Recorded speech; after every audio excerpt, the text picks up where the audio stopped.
Hello, everyone. Welcome to the Women Are Worthy show. And we have a new platform. It's called the Opinionated Siblings. Opinionated Siblings. Well, I have two handsome gentlemen here, my brother Chris and my brother Ryan. And it goes as me, Chris, and then Ryan. At first we were talking about, family dysfunction, but it's all about here's a story of a man named Brady. This is not that type of family, and it's not this type of show. So, Chris, you over there laughing. So basically, we're going to talk about everything that impacts our lives, from family to world topics and things like that. So I want to start off the show about why can men really cry?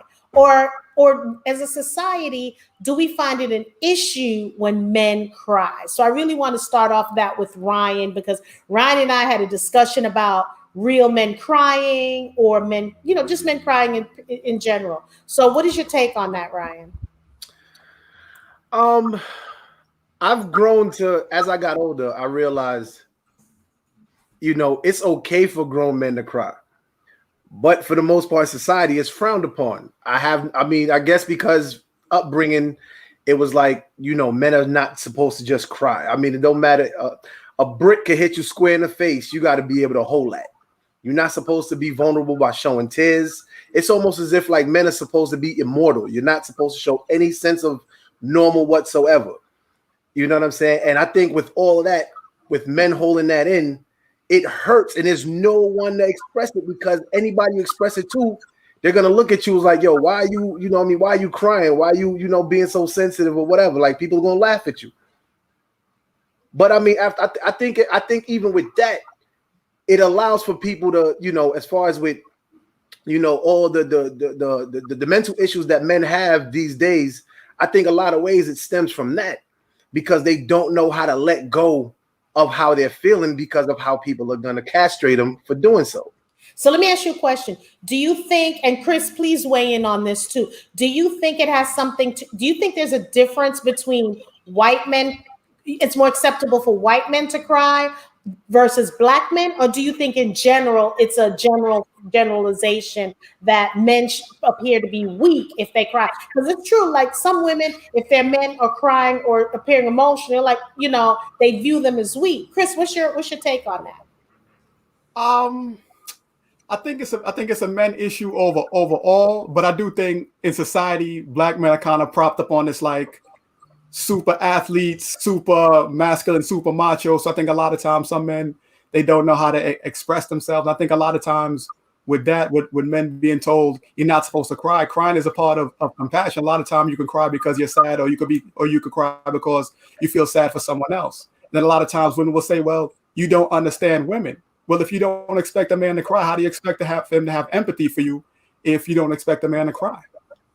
Well, Kamel just said he's loving this great topic, although I never felt ashamed about showing emotion. And that's props to you, Kamel. But here's the thing that we really, so let's be transparent. Ryan, when was the last time you cried aside from someone's funeral? All right, okay, putting it out there. Probably when your son was born. Huh? Probably when your son was born. No, we're not talking about children being born. No. We're not talking about none of that. No, not even that. Not even that. I'm gonna be honest. I think before I had kids, it was hard for me to really like be able to let go. And I think naturally, ever since I've had kids, certain things just pour out. And I don't know if I could watch a movie pertaining to, it don't matter what it may be, just something that's sentimental. And it would just easily get to me, that it would never have happened to me before. And I know even within myself, I have to do that in private, because I know if I'm around somebody, I got to kind of turn my head, because I feel as if like I'm gonna get laughed at, or like, what you crying for? Or that feeling like you crying. It's all the same feeling. It's like, yo, like I don't want to hear that. Like nobody does that for a woman if she's crying watching a movie, right? Because it's sentimental. Like, I mean, like, what was that movie? Best Man Holiday, the one where his wife died at the end or whatever the case is. Everybody was feeling that, but it was like men had to be forewarned. If you go check this, you gonna cry. And it's like, yo, and it was like, yo, dudes had to check themselves at the door, like, yo, like they crying in the movie theater with their woman and all this.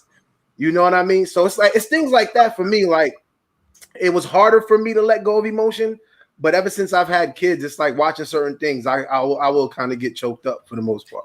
Well, I wrote that Ryan is much nicer since he had children. And when I mean nicer, I mean, I'm starting to see a more gentler side of you. You know, it's like something broke, so, you know, and you're allowed to do that. Chris, when was the last time you cried? The last time I cried was about a year ago. A good friend of mine, his name is Chad Gaspard. He was a WWE wrestler. He used to live on No Street. Oh yeah. He was in Think Like a Man too, like when they had the stripping scene, the big dude with the bald head. Mm-hmm. And even though like he grown, I always think of him as a little kid. He's grown, and like so, like from time to time, like holidays, what have you, like I'll text his sis and I say what's up because we was all cool. But when I learned how he died, it really crushed me, and I cried. Because you know he's grown. Like him and Ryan is about the same age. So I was like, I always kind of think of him as a little kid in that way. So I always remember him as a skinny little kid. And when he died, it crushed me. That's the first time I cried like in a while. Like some people watch. Does it count? Like if I say when Kobe died, the way he died with his daughter. Of course it counts because I think everybody. I know I cried, right? But and I mean, and for me, it hit because his daughter was like the same age as Olivia, like you know around the same age. So it was like to think about the fact that him as a father, knowing what was about to happen, he had to look at his daughter and say everything is going to be all right. To comfort her before the end. So when you think of it like that, for the most part, how easy it's going to be for you to get choked up and let it out. Mm-hmm. You know what I'm saying? So even things like that, and maybe once upon a time, it wouldn't have hit me like that, but now it do. You know what I mean? So let me ask you a question. So now we talked about that because I want people to understand we're going to talk about family dynamics because I think in the Black family, things are like overlooked. We have the ostrich syndrome where we put our heads in the sand and we ignore things. We let things go on and on. So I really wanted to create this platform with my brothers because I wanted us to basically knock down not just the stereotype, but break this dysfunction because Lord knows we got a dysfunctional family. But Chris, you know you want to laugh, okay? And Kamel, you know you want to laugh. But it's not just targeting few people in the family. What I'm saying is because I think when we start talking about it, it will heal other people as well, not just us. It will heal other people. Because I love you, Ryan. Even though you get on my damn nerves, I love you too, Chris. You know what I'm saying? And you know, Chris, you can push it too. But I want people to see that it's okay that siblings, because we always talk about the mother and father. But we don't really talk about siblings dynamic. You know what I'm saying? You never Kamel said true, but we need to create that synergy because what I love what you guys are doing, you're breaking down the wall and you're starting to hang out more with your cousins, and I love that. The children are coming together, so you're breaking that dynamic. So, with that said, what do you think we can do to help break down barriers or dysfunction that goes on within the family? I think just like what we're doing right now is to discuss certain things from a sibling's perspective that many other people may not understand, and the voices of people who feel this way but haven't gotten a chance to express themselves. So go ahead. Sorry. No, so like this type of thing we can be the voice for those people who know exactly what we're going through, and we could speak from a perspective where where they're coming from for the most part. So this right here is a start. And I think we could continue to bring, if it's awareness, to some degree, or just whatever dynamic as far as with siblings, we understand it to a T because we go through it every day. So what about you, Chris? You definitely gotta they gotta definitely sit at the table and iron out certain issues. Come at one time we was all chilling, the cousins, we was chilling, and I was like, I know dudes that they can't chill with their family like this. It's going to be an argument. I know dudes, they can't go to their family for Thanksgiving because it's going to be an argument as soon as they walk through the door because they've never had that, okay, whatever issue we had or have, we need to hash it out. There's never been no hash. I was just like I know some dudes, like if I mention like, yo, what's up with your brother? They'll be like, yo, SMD. They'll tell them they're like SMD. I'm like, how you say that about your brothers? Because whatever issues they have, they've never worked it out. You know, and so let me talk about the dynamics here. Chris is the one in the family that everybody loves. He gets along with everybody. He's Mr. Switzerland. He doesn't, that's You know just what? Because I don't look to make enemies. If someone can't Who, stand me, no, who is looking to make? wait, Ryan. Don't We gonna tear into him, Ryan. Let him talk. I don't gotta be their friend. Okay, so anyway, Chris is the one that gets along with everyone. Everyone loves Chris. He is that one in the family because everyone has that one in the family. He doesn't get involved in other people's issues unless it concerns him, and even if it concerns him, he still don't go there, right? Now, I used to be the hothead. Yep. This is my perspective. Because what we're gonna do is we're gonna do the same thing I'm doing. Y'all gonna do to me as well. So Chris and see, I think Kamel just said facts. Now Ryan, no, me. I used to be the hothead of the family. I'm the one where if something says something, I go in like this. I just go in. Now, so now I prefer to stay away. Ryan in the family now. Ryan, I think, is a mix between Chris and myself. Because at one point before he had kids, I think Ryan was like, he would just go off in a minute. So it was almost like, right, Chris? Almost like how I was. So yeah, Ryan, Olivia made him soft. Yes, so I think, and I don't want to say soft. I want to use the word where he's more gentle. So I think Ryan, Kamel said used to. Anyway. Oh man. So I think what's happened now I want to say this. I think there was a particular view on me that before I even did certain things, it was just like, this is who he is. Yeah, that's true. So the more that was spoken, it almost got to the point where it was like I acted out on it because before I even stepped through the door, this is what people figured was going to happen. Right. So it was like, wait a minute, like I didn't even get a chance to just show like, wait a minute, like I'm not doing that. I'm not doing that. So if it's a situation where I don't flip or whatever, it's like, yo, like what's good with Ryan? Like, yo, like he all right, like he's just chill. And it's like, but I've always been chill though. Like when have I not really been chill? I think you're misunderstood. So Chris, what is your view on Ryan and myself? I'm interested in hearing this. Yeah, you did hit it pretty much on the head. And Ryan, he did used to be hot. I know it's around the time when he had his first daughter. That's when he was like, he started to be like very, very mellow. Because there was a time when I could get on Ryan's nerves like that. And then around the time when he had his daughter, it don't even work no more. So I'm like, damn, it's kind of boring. I can't even get on his nerves. See, here's all right. I'm gonna do this. I'm gonna do this. And okay. Jackie, you've always been, in my eyes, like a pit bull in a way. And what I mean by that is it's like as pretty as you are, as wanted as you are, it's like watch your hands, you will get bit. And for me, it's like I've experienced it at times where it's like, wait a minute, what the hell just happened here? It's like a call can just go from mellow, chill laughter to where it's like I feel you biting the hell out of my neck. It's like, what just happened? What just happened? You know what I'm saying? Chris, for the most part, when it came to things like that, we had our ways of communicating without actually communicating. And there could have been times where me and him was just beefing. And we didn't even talk. You know what happened? We end up going over by our cousin crib, and something was going on over there, and all of a sudden we cool again. And it's funny because I remember, I think, and Jack, I said this to you before. There's a lot of times where Chris didn't understand that I understood him. And what happened was, it's crazy how certain things happen, because we was in the crib one night, and we was just chilling. And, we was just blowing it down. And we was talking because of it. And Chris realized, like he understand.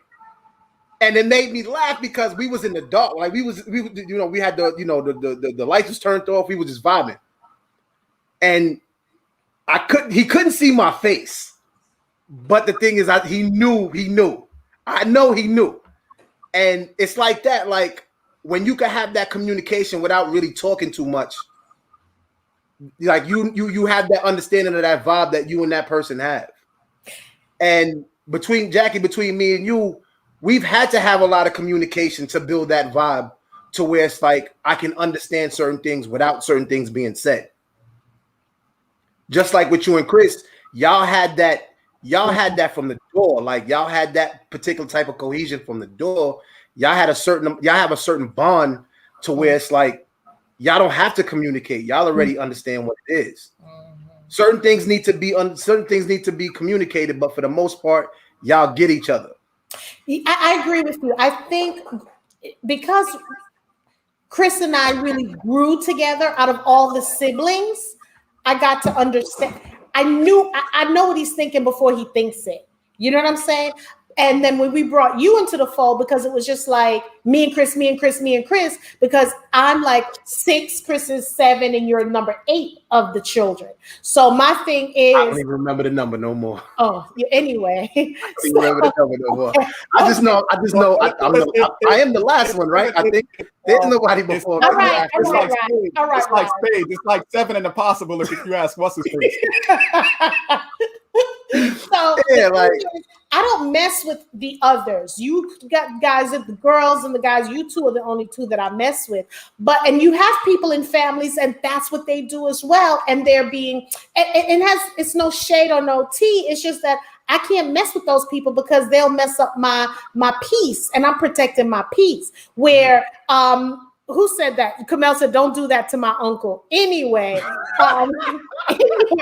I don't want to, and then we have the elders who just not getting it. So for me, I wanted to make sure that we're doing what we need to do. You know what I'm saying? To fix whatever needs to be fixed, because at the end of the day, we're all that we have. And for me anyway, when it comes to siblings, y'all are the only two I really have. And I ride or die for you. But we have to get to a point where we can communicate effectively. And I think we right here, I think we do. So that's why I wanted to talk about this. Now, Ryan, since you have a daughter, I want to switch gears because we're going to come back to family. I want to switch gears because you have a daughter, and I wanted to talk about the T.I. and Tiny situation. And let me tell you why I'm bringing that up.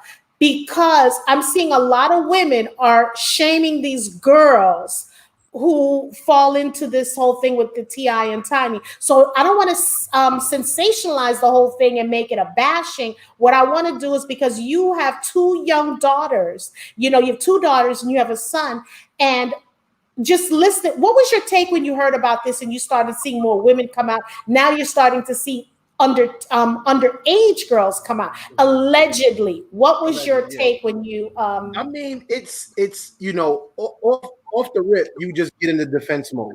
Anything like that when it comes to the harm of kids, because as an adult, I think for the most part, when it comes to us as adults, it's like the natural instinct of us is to protect the child. Mm-hmm. And for some reason, it just seems as if like more and more adults are just comfortable with hurting the child. And I don't understand that. Like, I don't like how do you have kids, but then you want to hurt kids? Now, again, this is all alleged. I'm not saying that they did it or whatever. I don't know. But it's not everyone that gets pulled into these situations. It's some people. Why is it certain people getting pulled into these things and not, you know what I'm saying? Like, it's just for some reason, certain people is pulled into it. How did you just automatically get pulled into this if you was minding your business? You know what I'm saying? And I'm not, again, when you mean minding your business, are you talking about the kids, or you talking about, or the adults, or you talking about the adults? I'm not talking about the kids, right? Because the kids can just be like, say, in their room playing on the playground or whatever. Next thing you know, they just get pulled up or whatever the case is. I'm talking about as an adult. Like, how does it? You was just at home. I don't know. I'm not even gonna do all of that. But still, it's like, I don't know how did they just get pulled into these things, and then it's all alleged. As a father, when all these episodes of things that you keep hearing, it's hurtful, because it's like, who's protecting the children? So at the end of the day, I'm off the rip. I'm on the side of the children. Chris, what is your take? It's funny because I remember but to switch gears a little, I remember like when the Kobe Bryant situation that happened. I'm not going to like go into because he's passed.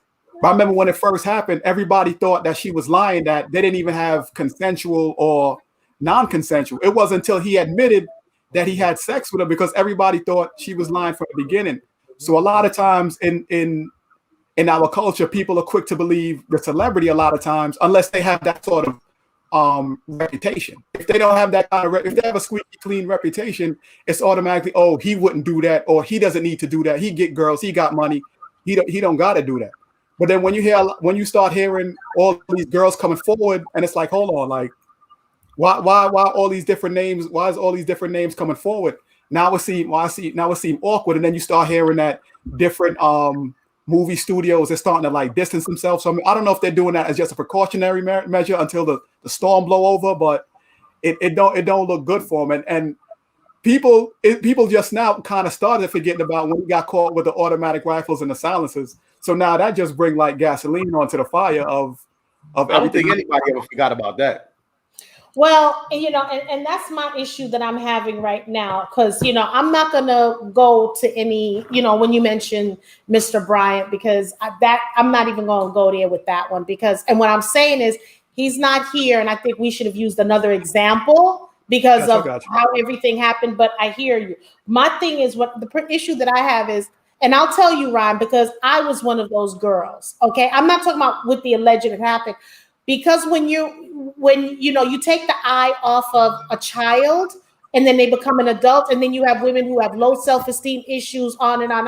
I never had this low self-esteem issues, but you have to understand when you don't have adults kind of guiding you, you fall into that and then you have people who, I want to be with the celebrity, and then and then things happen because you have, just like that young lady that happened All-Star Weekend. She spent over God knows how many hundreds of thousands of dollars to come to Atlanta for All-Star Weekend.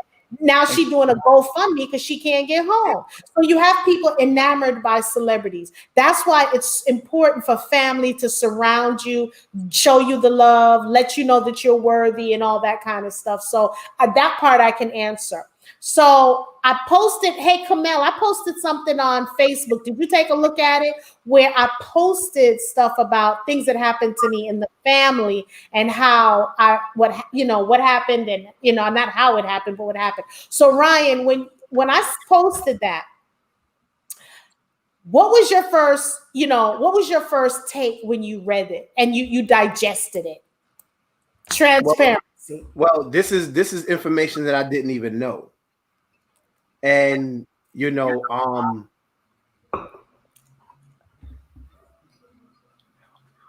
with something like that, anytime a sibling is hurt like that, first and foremost, you want to just go into defense mode. So it's like you want to question everybody, because it's like there's nobody that can tell me that, okay, reading this, if I go to this person or whoever, he can't tell me that, he or she can't tell me that, oh, that's a lie. Because that's way too much information for that to just be a lie. And it's like, how did she get trapped up into this situation? And it's like, y'all just kind of swept it under the rug. And I feel that still continue to sweep it under the rug. Huh? And still continue to sweep it under the rug. Right, because it's like there's so much information amongst our family where it's like the older I get, the more information I keep hearing. It's like, why am I just hearing about this? Why am I just hearing about this?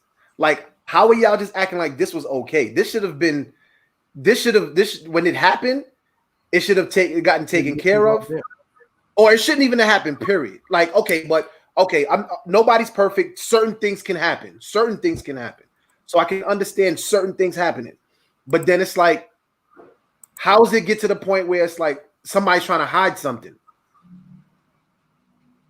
And it's like, and I know me, how I am, because once I start questioning certain things with somebody, if they start getting into defense mode, like they don't want to talk about it, or they just want you to back up out their face, it's like, now we got a problem, right? You know, now we got a problem. So it don't matter who it may be. It's like if that's your take on it, we have a problem. But see, we talked about something earlier. That's why I was angry and I would snap at people. And y'all didn't understand, because I remember Chris pulled me aside one day and he said, Jackie, in other words, I'll paraphrase it. You don't have to show up. You don't have to fight every fight. And he didn't understand. So I calmed down a bit, because the minute someone would say something I didn't like, I would jump on them like a pit bull. But Chris didn't understand. It's because I had that anger in me about what happened, you know, and I think this is the first time I'm even telling him this about what happened, but I did slow down.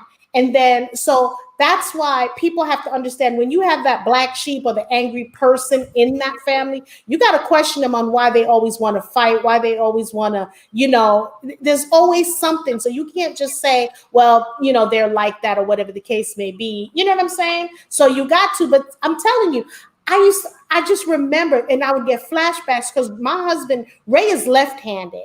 And whenever I would see him, who? You.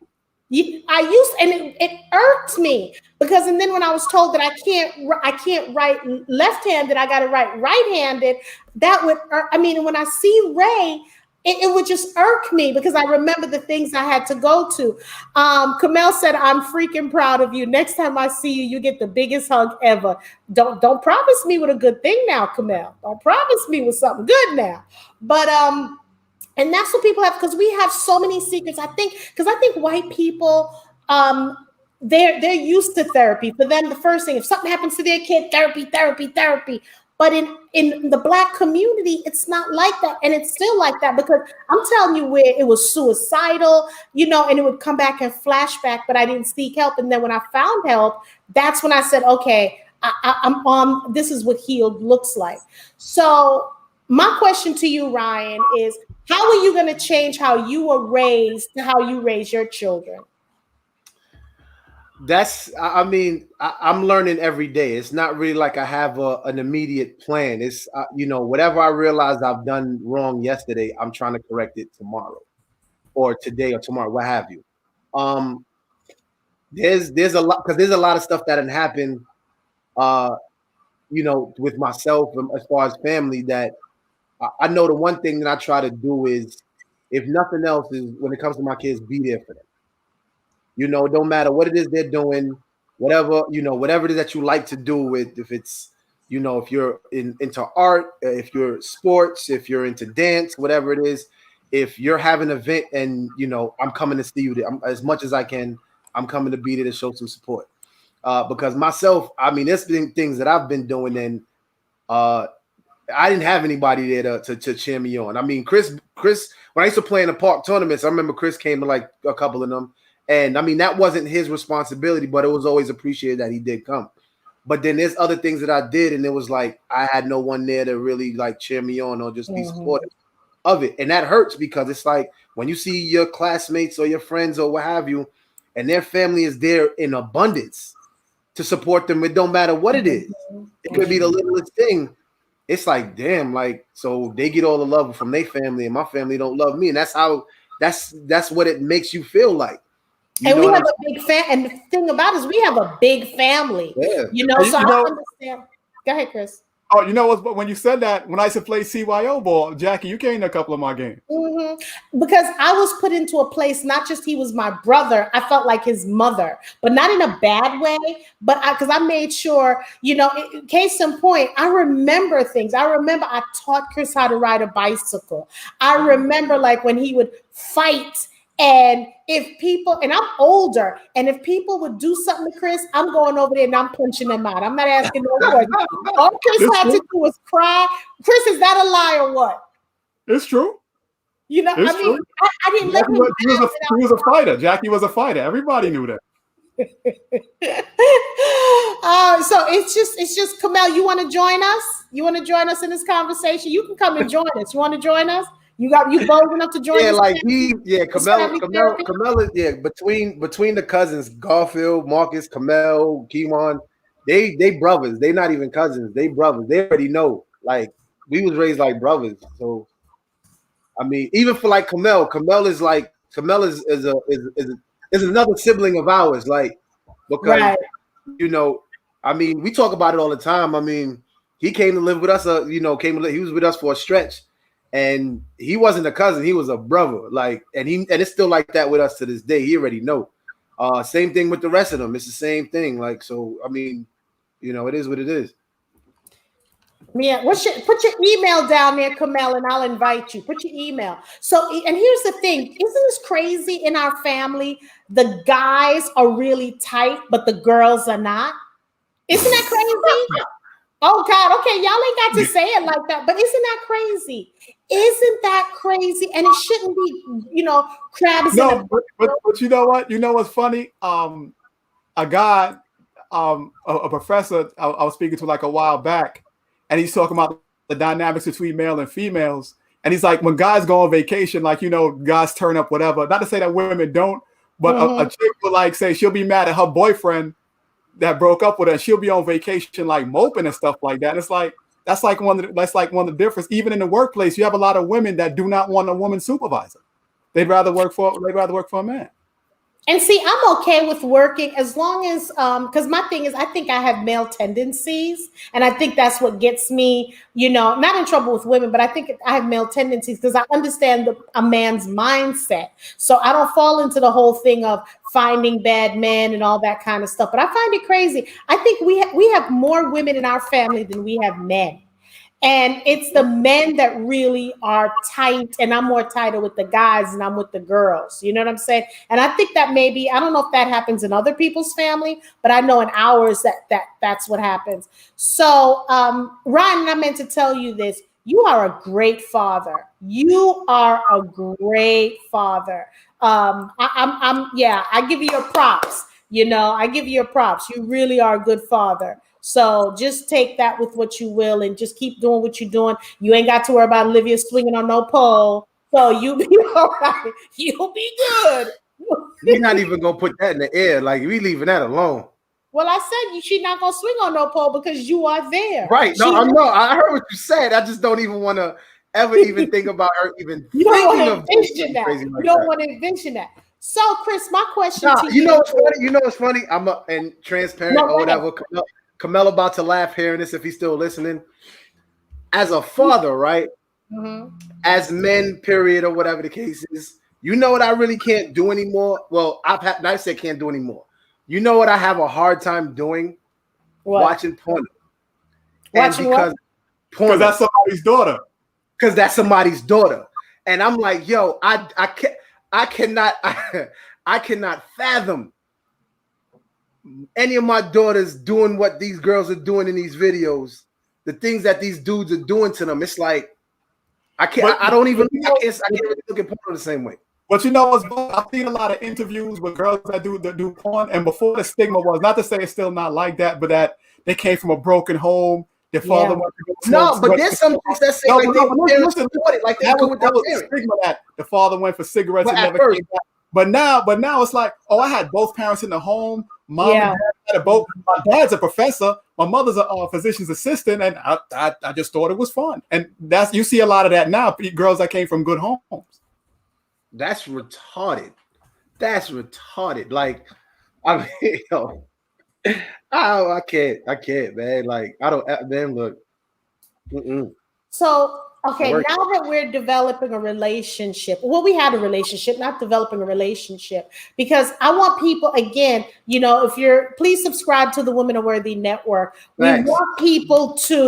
We want people, especially siblings. We don't want the mothers, we don't want the fathers, the stepmom, stepdad. We don't want that. We don't want the aunties, the big mamas, the uncles. We don't want that. We want siblings to actually be a part of this. Let me see if I can get Kamel on the show.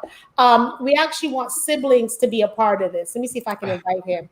I don't know if I can invite him while we're doing the show. If we cut off, we just have to go back on. Hold on.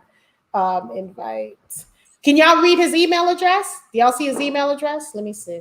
Do y'all see what people are writing down there? No, I wasn't even looking at my phone. I was paying attention. Yeah, I wasn't even looking at the comments. Yeah. So I'm gonna try to get Kamel on so we can have some more. Yeah, I see that. Yes, it's Kamel Morris at Gmail. Okay, Kamel. Let me see if I can get him. Y'all still there? Yeah, we still here. Okay, I'm still here. Okay, because I didn't know if it was going. Okay, Kamel Morris at Gmail.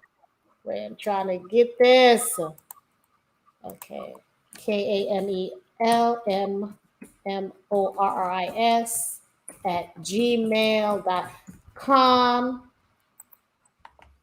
Okay, I sent it to him. So Kamel, click on the link and come on in. Let's have this family discussion. Let's see. I'm letting you know, Kamel, you might be kicked out of the family by the time we get through. Nah, Cabell is dude is funny as hell, man. It's crazy. So, okay, so we discussed the T.I. situation. For me, I'm going to be honest, I'm disappointed and I'm enraged, allegedly, if this is true, allegedly, because, people looked up to him, people looked up to his wife, and again, allegedly. And so I don't want it to be true, but so many people are coming out. So many, and you have people talking about it's the elites that getting them and all that kind of stuff. And now they're talking about there's other alleged people that's attached to this. And I'm in Atlanta, and I call Atlanta Sodom and Gomorrah. So if you don't they call Atlanta, and I didn't even know until me and you was talking like a while back. But Atlanta is like the sex trafficking like place of like America. Oh yes, that's ground zero. Yeah, number one. And it's because of the highways and the music industry. So this, it's just crazy. But I want people, Kamel, you should have gotten the email. You got to go to your email, click on, oh Lord, here go Kamel now. Hey, Kamel, what's up? But I want people, Kamel, you should have gotten the email. You got to go to your email. Why is it? Oh Lord, here go Kamel. Hey, Kamel, what's up? What's up? What's going on? Kamel, you should have gotten an email. You got to go to your email. Why can you? Ryan, mute the phone. Chris, mute your phone. What's going on? Is that me? Yeah, that was you. Can you hear? Can we hear you now, Kamel? Ryan, mute the phone. Chris, mute your phone. What's going on? Is that me? Yeah. That was you. Hello, Chris Ryan. Unmute your phone. Unmute your thing, Chris and Ryan. Oh. Yeah, that's Kamel. I'm mute. Yeah, no, unmute. Kamel is mute. Ask him if his phone. Ask him if his phone is on. Yeah, I think that's probably what it is. See, you get people on and they don't know how to act. Oh. Yeah, that's mute. That is mute. Ask him if that's. So yeah, I think that's probably what's going on. See, you get people on and they don't know how to act. Is it working now? Yeah. What else do you have on? So you have your phone on? See, you get people on and they don't know how to act. Is it working now? Yeah. What else do you have? See, every time when things get real, there's always something that got to intervene. That's all it is. See, you get people on and they don't know. Okay, Kamel. It's Kamel. Yeah. See, every time when things get real, there's always something that got to intervene. That's all it is. Hold on. See, you get people on and they don't know. It's a delay. I'm at the that's with him. I don't know what's going on. We're gonna have to kick him to the curb. Kamel, get your stuff together because we were on a good little thing. We wanted you on. Yes, Kamel. Hold on. See, you get people on and they don't. It's a delay. I don't know where the delay is coming from. We have to kick him to the curb. It's a delay on there. Yeah, it's on his end. It's on his end. Yeah. And it would have been great to get him on too. But anyway, yeah, we could get him on next time as a guest or something. Okay, so now that we got the whole Kamel fiasco out of the way, so I want to know from you, Chris, because I've never asked you this before, but I want to know, first of all, are you in a relationship? No, not right now. Okay. Is there some sort of family dynamics that's playing into you not to have a relationship? Or like there's some things you're thinking about why you're like, nah, I'm not ready to have a relationship, or because I saw so and so, I don't want to be in a relationship? Honestly, I was always kind of discouraged from wanting to like be in like a marriage, whatever, because I always seen a lot of. I mean, I'm not anti-marriage. Like I wouldn't discourage anyone from doing it because you've been married for X amount of years. But it's like I've seen so many of them end up bad, and it's very few of them that end amicably. Like, yeah, we not together, but we still cool. It's usually like World War IV, and like kids go one way, the mother talk bad about the father to the kids. The kids think the father was never shit because of what the mother was telling them. This, that, and the third. So it always discouraged me from wanting to do that. Kamel, are you married? No, I'm a 2-time divorcee.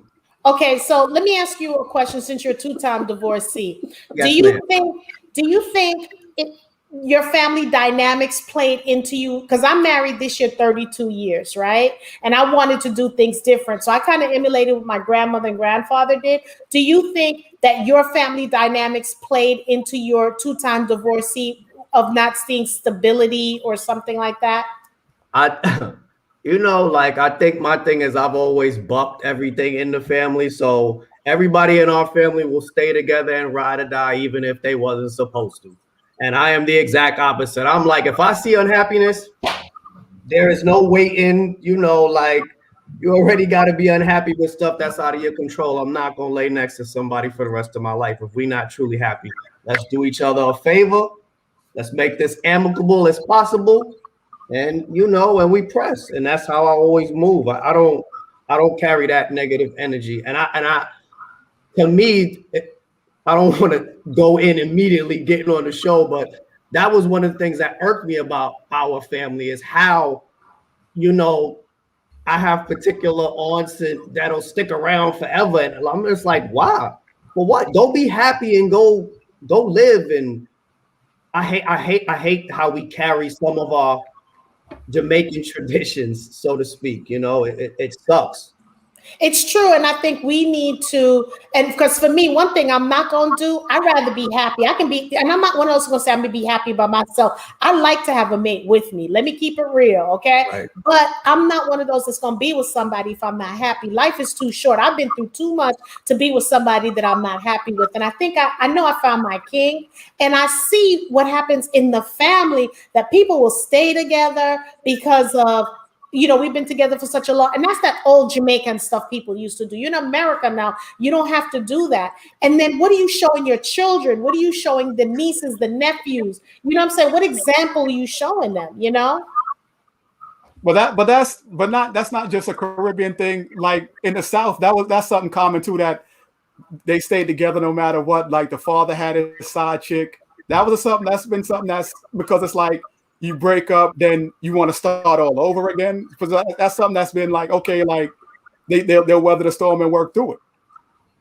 So Ryan, let me put this out there. Y'all don't be, on the replays. Don't ask me about him. He's engaged. So he's engaged. He'll be get married next year sometime. Not everybody know about it. My question to you is, now that you're in a relationship and you found that one queen, you found her, why do you want to take that next step to say, okay, fine, I'm gonna marry her, I'm gonna wife her up? Aside from how I feel about her? Yeah. What made her different from all the other? I think even from where, what y'all was talking about or whatever, is sending that message to the young ones. You know what I'm saying? Because it's like certain things didn't happen for me before. I didn't feel a particular way before. You know what I'm saying? And it's like now with 3 kids, and then I'm feeling this way about this woman. I want to show them, like, listen, this is what happens with couples that they feel in this particular way, and they in it for the long haul. Just like what Kamel and Jackie, like you were saying, I'm not gonna stick around if I'm not feeling it. As much as I might feel for it, if it just doesn't work, then I'm not gonna necessarily just act like, I'm not gonna be walking around on eggshells all day and to hurt myself just to make my kids feel better. I'm not doing it. Well, Kamel, let me tell you, we're not supposed to be making this personal, right? No. It's not. No, it's not. Come out, listen to this. We starting off small, but I'm telling y'all, people gonna get kicked out of families. People gonna be locked out because we gonna go in hard as the show progresses. We're gonna talk about our personal issues. I'm telling you, but right now we just doing a little soft touch. Okay, so this is gonna be our therapy session on this show. Okay, that's what we're looking to do. It's gonna be a whole lot of therapy.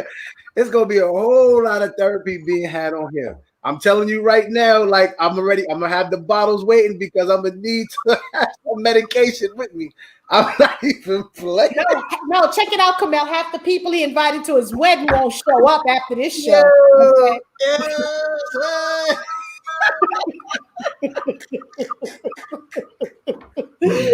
So, Kamel, my question is: did I describe Chris and Ryan to the T, that Chris is the one that everybody get along with? He's everybody, and Ryan is a little bit like the firecracker. So, Kamel, Ryan, how would you describe Kamel in the family?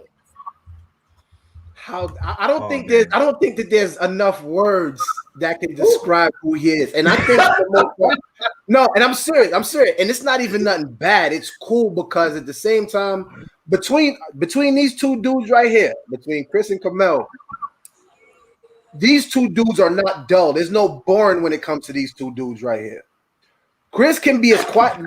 Anybody who's watching this and looking at Chris, he can seem like chill, like he's just nonchalant, and it is. But he's far from boring. Just like Kamel, far from boring. Like these two dudes, it's like yin and yang, but they got the same type of effects. Only thing is, Kamel is a little bit more like what you would say he's more outgoing, introverted. And Chris is extroverted. I think I'm a little more whirly. I'm a little more whirly because I've been traveling in the military. Right. But for I would say that would be with these two dudes right here. These two dudes ain't boring at all. Like I've never had a boring, dull moment around these two dudes right here. And it's like I don't think that there's enough that I can say about Kamel. And I feel like whatever I do say, it's like, damn, I feel like I didn't say enough. I didn't describe him enough. I can keep talking, and I feel like, you know what? I didn't say enough. Wow. So, Chris, how would you describe Kamel? Kamel is a wild dude. I remember, I didn't realize how wild he was. I remember, and I have it on. Yo, let me tell you something. And where I was at? Oh, I was coming from the bank, and I was like, yo, you know what would have been a great interview? Was when we was by Garfield in the crib, and I was asking you, and I recorded it, and you was telling me, like, you know, when you got like your money or whatever, and you was telling me everything that you went through. You remember what I'm talking about? No, and I recorded that. You know who I would want to. You know who we need to get on here? We need to get Uzi on here. I cannot wait to get Uzi on here. Jackie, slow down.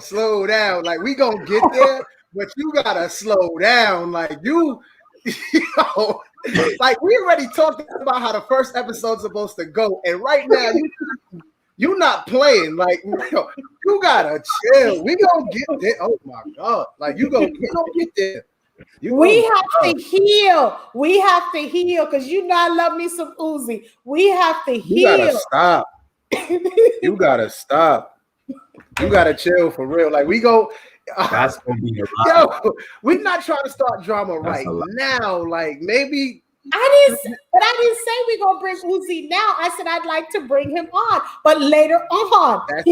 Why all of y'all acting like y'all constipated? When you say later on, you mean like season 2? No, I mean like episode 3 or 4. Why is Kamel looking like that when I said Uzi? His sound is off. He had a delay. Oh, I'm like, yeah, we got to bring Uzi on. You might need to jump off and hear you. Is there something going on with his stuff again? Yeah, he might need to jump off and jump back on. He good right now. All right. Let me do that. Let me, because I need. Yeah. The way You y'all have to- dogged me about Oopsie, Yeah. I'm like, damn. We have to no, but anyway, no, but it's true because we all have family. You can do that and just talk. Let's see if that works. So I just think that we need to, it's just good because I'm loving y'all. You know what I'm saying? I really love y'all, and it's good to see that we can have conversations, and it's gonna get deep. It's gonna get, because I'm talking about, we have Band-Aid over stuff. We got to rip the Band-Aid off. We got to wipe it, and then we got to dig and get that bullet out. You know what I'm saying? I think that's what we need to do, because we want to correct past situations. You know what I'm saying? Because at first I thought, Ryan, you didn't understand me. And I thought the only person in the family who understood me was Chris. I thought I was the only one. Hello, Miss Wisdom. Thank you for tuning in. Basically, we started this show because we wanted to bring siblings on, and these are my two brothers. It's me, then Chris, then Ryan, and we wanted to talk about dysfunction in family. Do real men cry? So we wanted to talk about dysfunctions that happen within the family, but from a sibling perspective. You know what I'm saying? So greetings. So my question to you guys are, how do you feel about me? She said the title is this video live. Yes, it's live. Real First Cry. Do they all announce song Cry by Life Jennings is coming in mind. Those lyrics, the OJ song. Correct. So yeah, it's a live video. We're talking about, emotions, and because these are my siblings, and we just want to talk about family dynamics, because y'all know Black folks got some family dynamics and they don't want to talk about it. So my question is, Ryan, how do you, because we talked about how we feel about each other and stuff like that. So where do we go from here as siblings? Where do we go? Because I know you and I had chopped it up and we stopped talking for a minute, and you was telling me some foolishness that you didn't remember. You know what I'm saying? But I just think that, where do we all go from here? Kamel, you trying this again? You trying it again? Jeez. Hey, I got it working. Let's go, baby. Everything. So where do we go from here as cousins, as siblings? Where do we go from here? Because I want this to be a healing spot for all of us. Because I asked Janelle to come in if she wanted to come in. So my thing is, where do we go from here? We have nieces, Ryan. We have nieces and nephews that we really don't mess with. Chris messed with everybody. You know what I'm saying? And that's not a bad thing, because he gets along, they get along. You know what I'm saying? Wanda said, Miss Wisdom said, crying is healthy, a great release. Echoes, it's like taking your soul to the laundromat. I love that. I will add this. I do not believe that sacred moments such as crying should be gifted to just anyone. True. I agree with that. But so my question to you, Kamel, is, do real men cry? I'm gonna say yes. I don't really care for the way that it's worded, because then it almost seems like I'm saying that that's the only way, that's a piece of what it takes to be a real man. I think that's just, a small snippet of it. One of the good things that my father did was he, told me from young, like, he would hug me and kiss me in front of people and stuff like that. Told me it was okay to cry and all that. And I mean, let's face it, I'm the smallest person in the family. I got beat up, I got touched up quite a bit by everybody. So, crying came with the territory when you my size. So I never put that up as a wall or anything like that. Although I understand, and I heard Ryan's interpretation of it earlier, of the perception, and Chris's interpretation as well of how there's this stigma or this perception that men can't cry. And I don't know what true man is not in touch with his emotion. If you not, then you hollow. Any person, that's not even a man. If you can't be in touch with your emotion, and you truly hollow, because that means you're not really living for nothing. Nothing really moves you or motivates you. So that whole stereotype is just whack.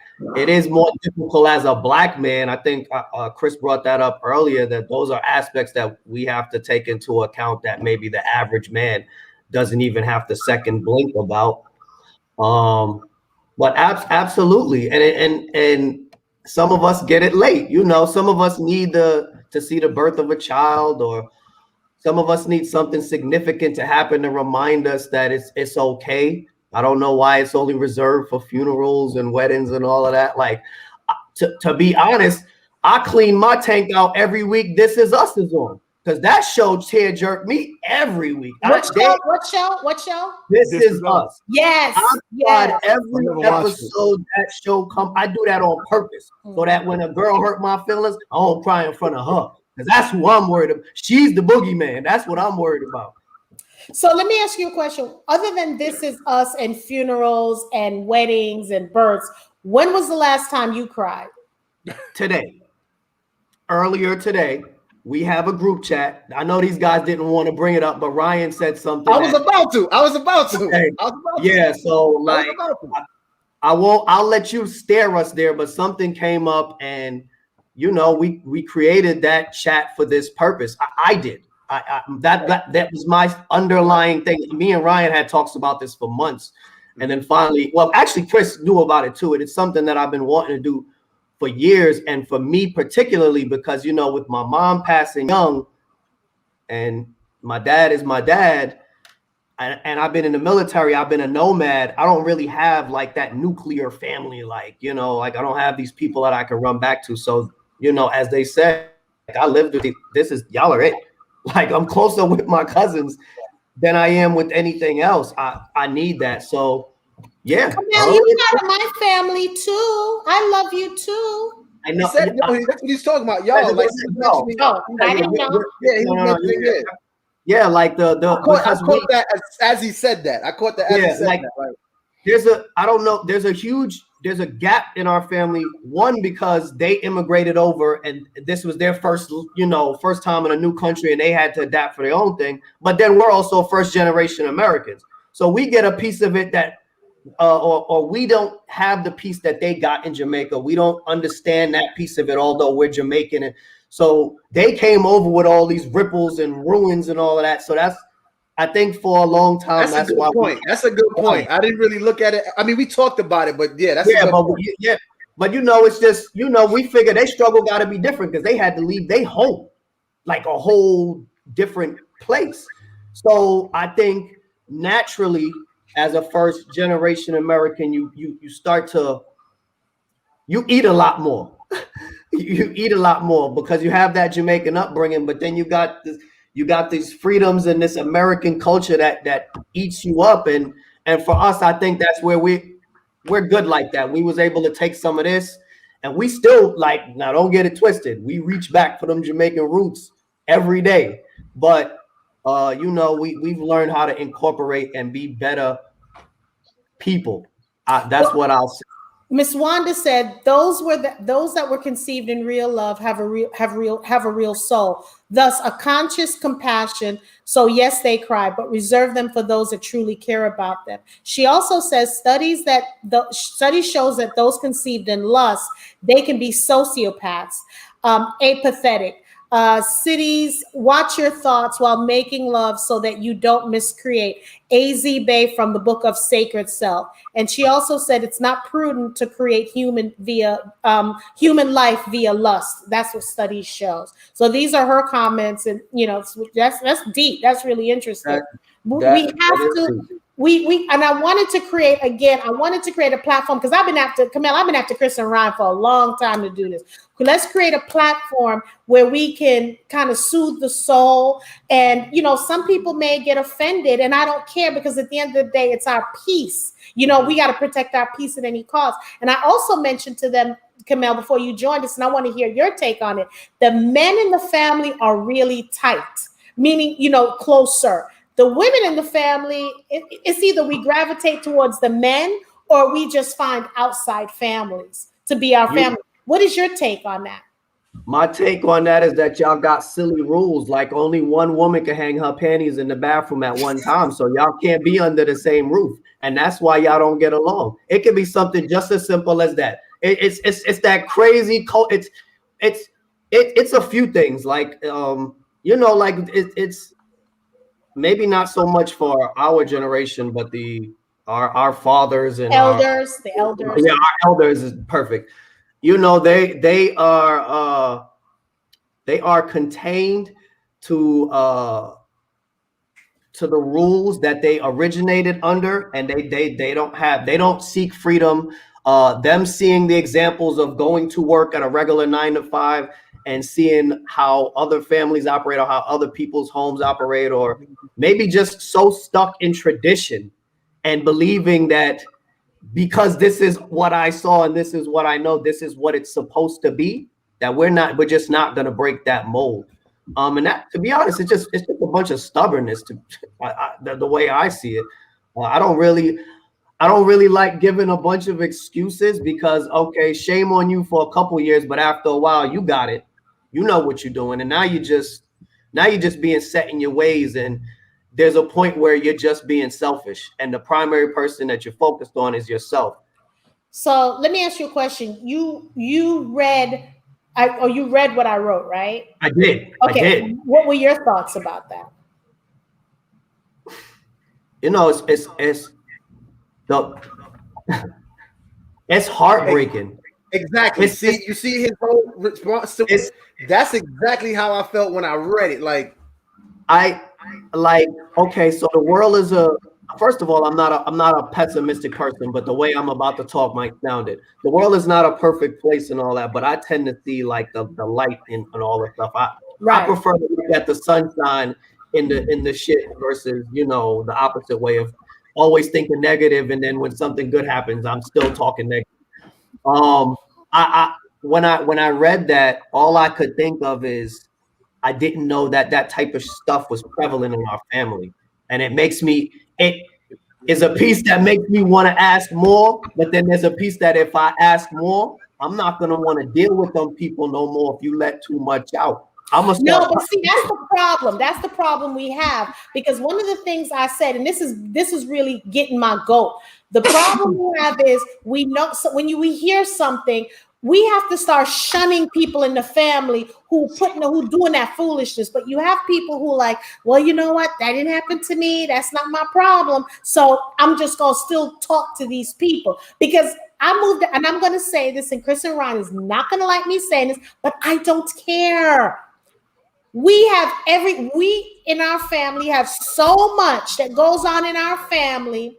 And I'm not dropping no bombs. We have so much that goes on in our family that normally when it happens in the white community, because when I moved down south, I said, oh, this don't happen in my family. This is not happening in my family. And then when you hear things, and I'm talking about there isn't anything that happens outside that has not happened to our family. The thing is, I'm bold enough to speak about it. You know, I'm bold enough to say it, where people are still going through some of the things I've gone through in the family, and they're not saying anything. We have the aunts, the uncles who are doing wrong, and you still have the siblings still messing with them. And that's what I didn't understand, because I used to hate when Chris would hang out with a particular person in our family, knowing what they did to me, and it was okay.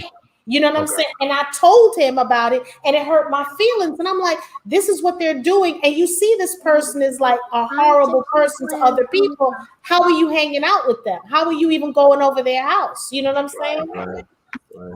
So you don't believe there's no redemption?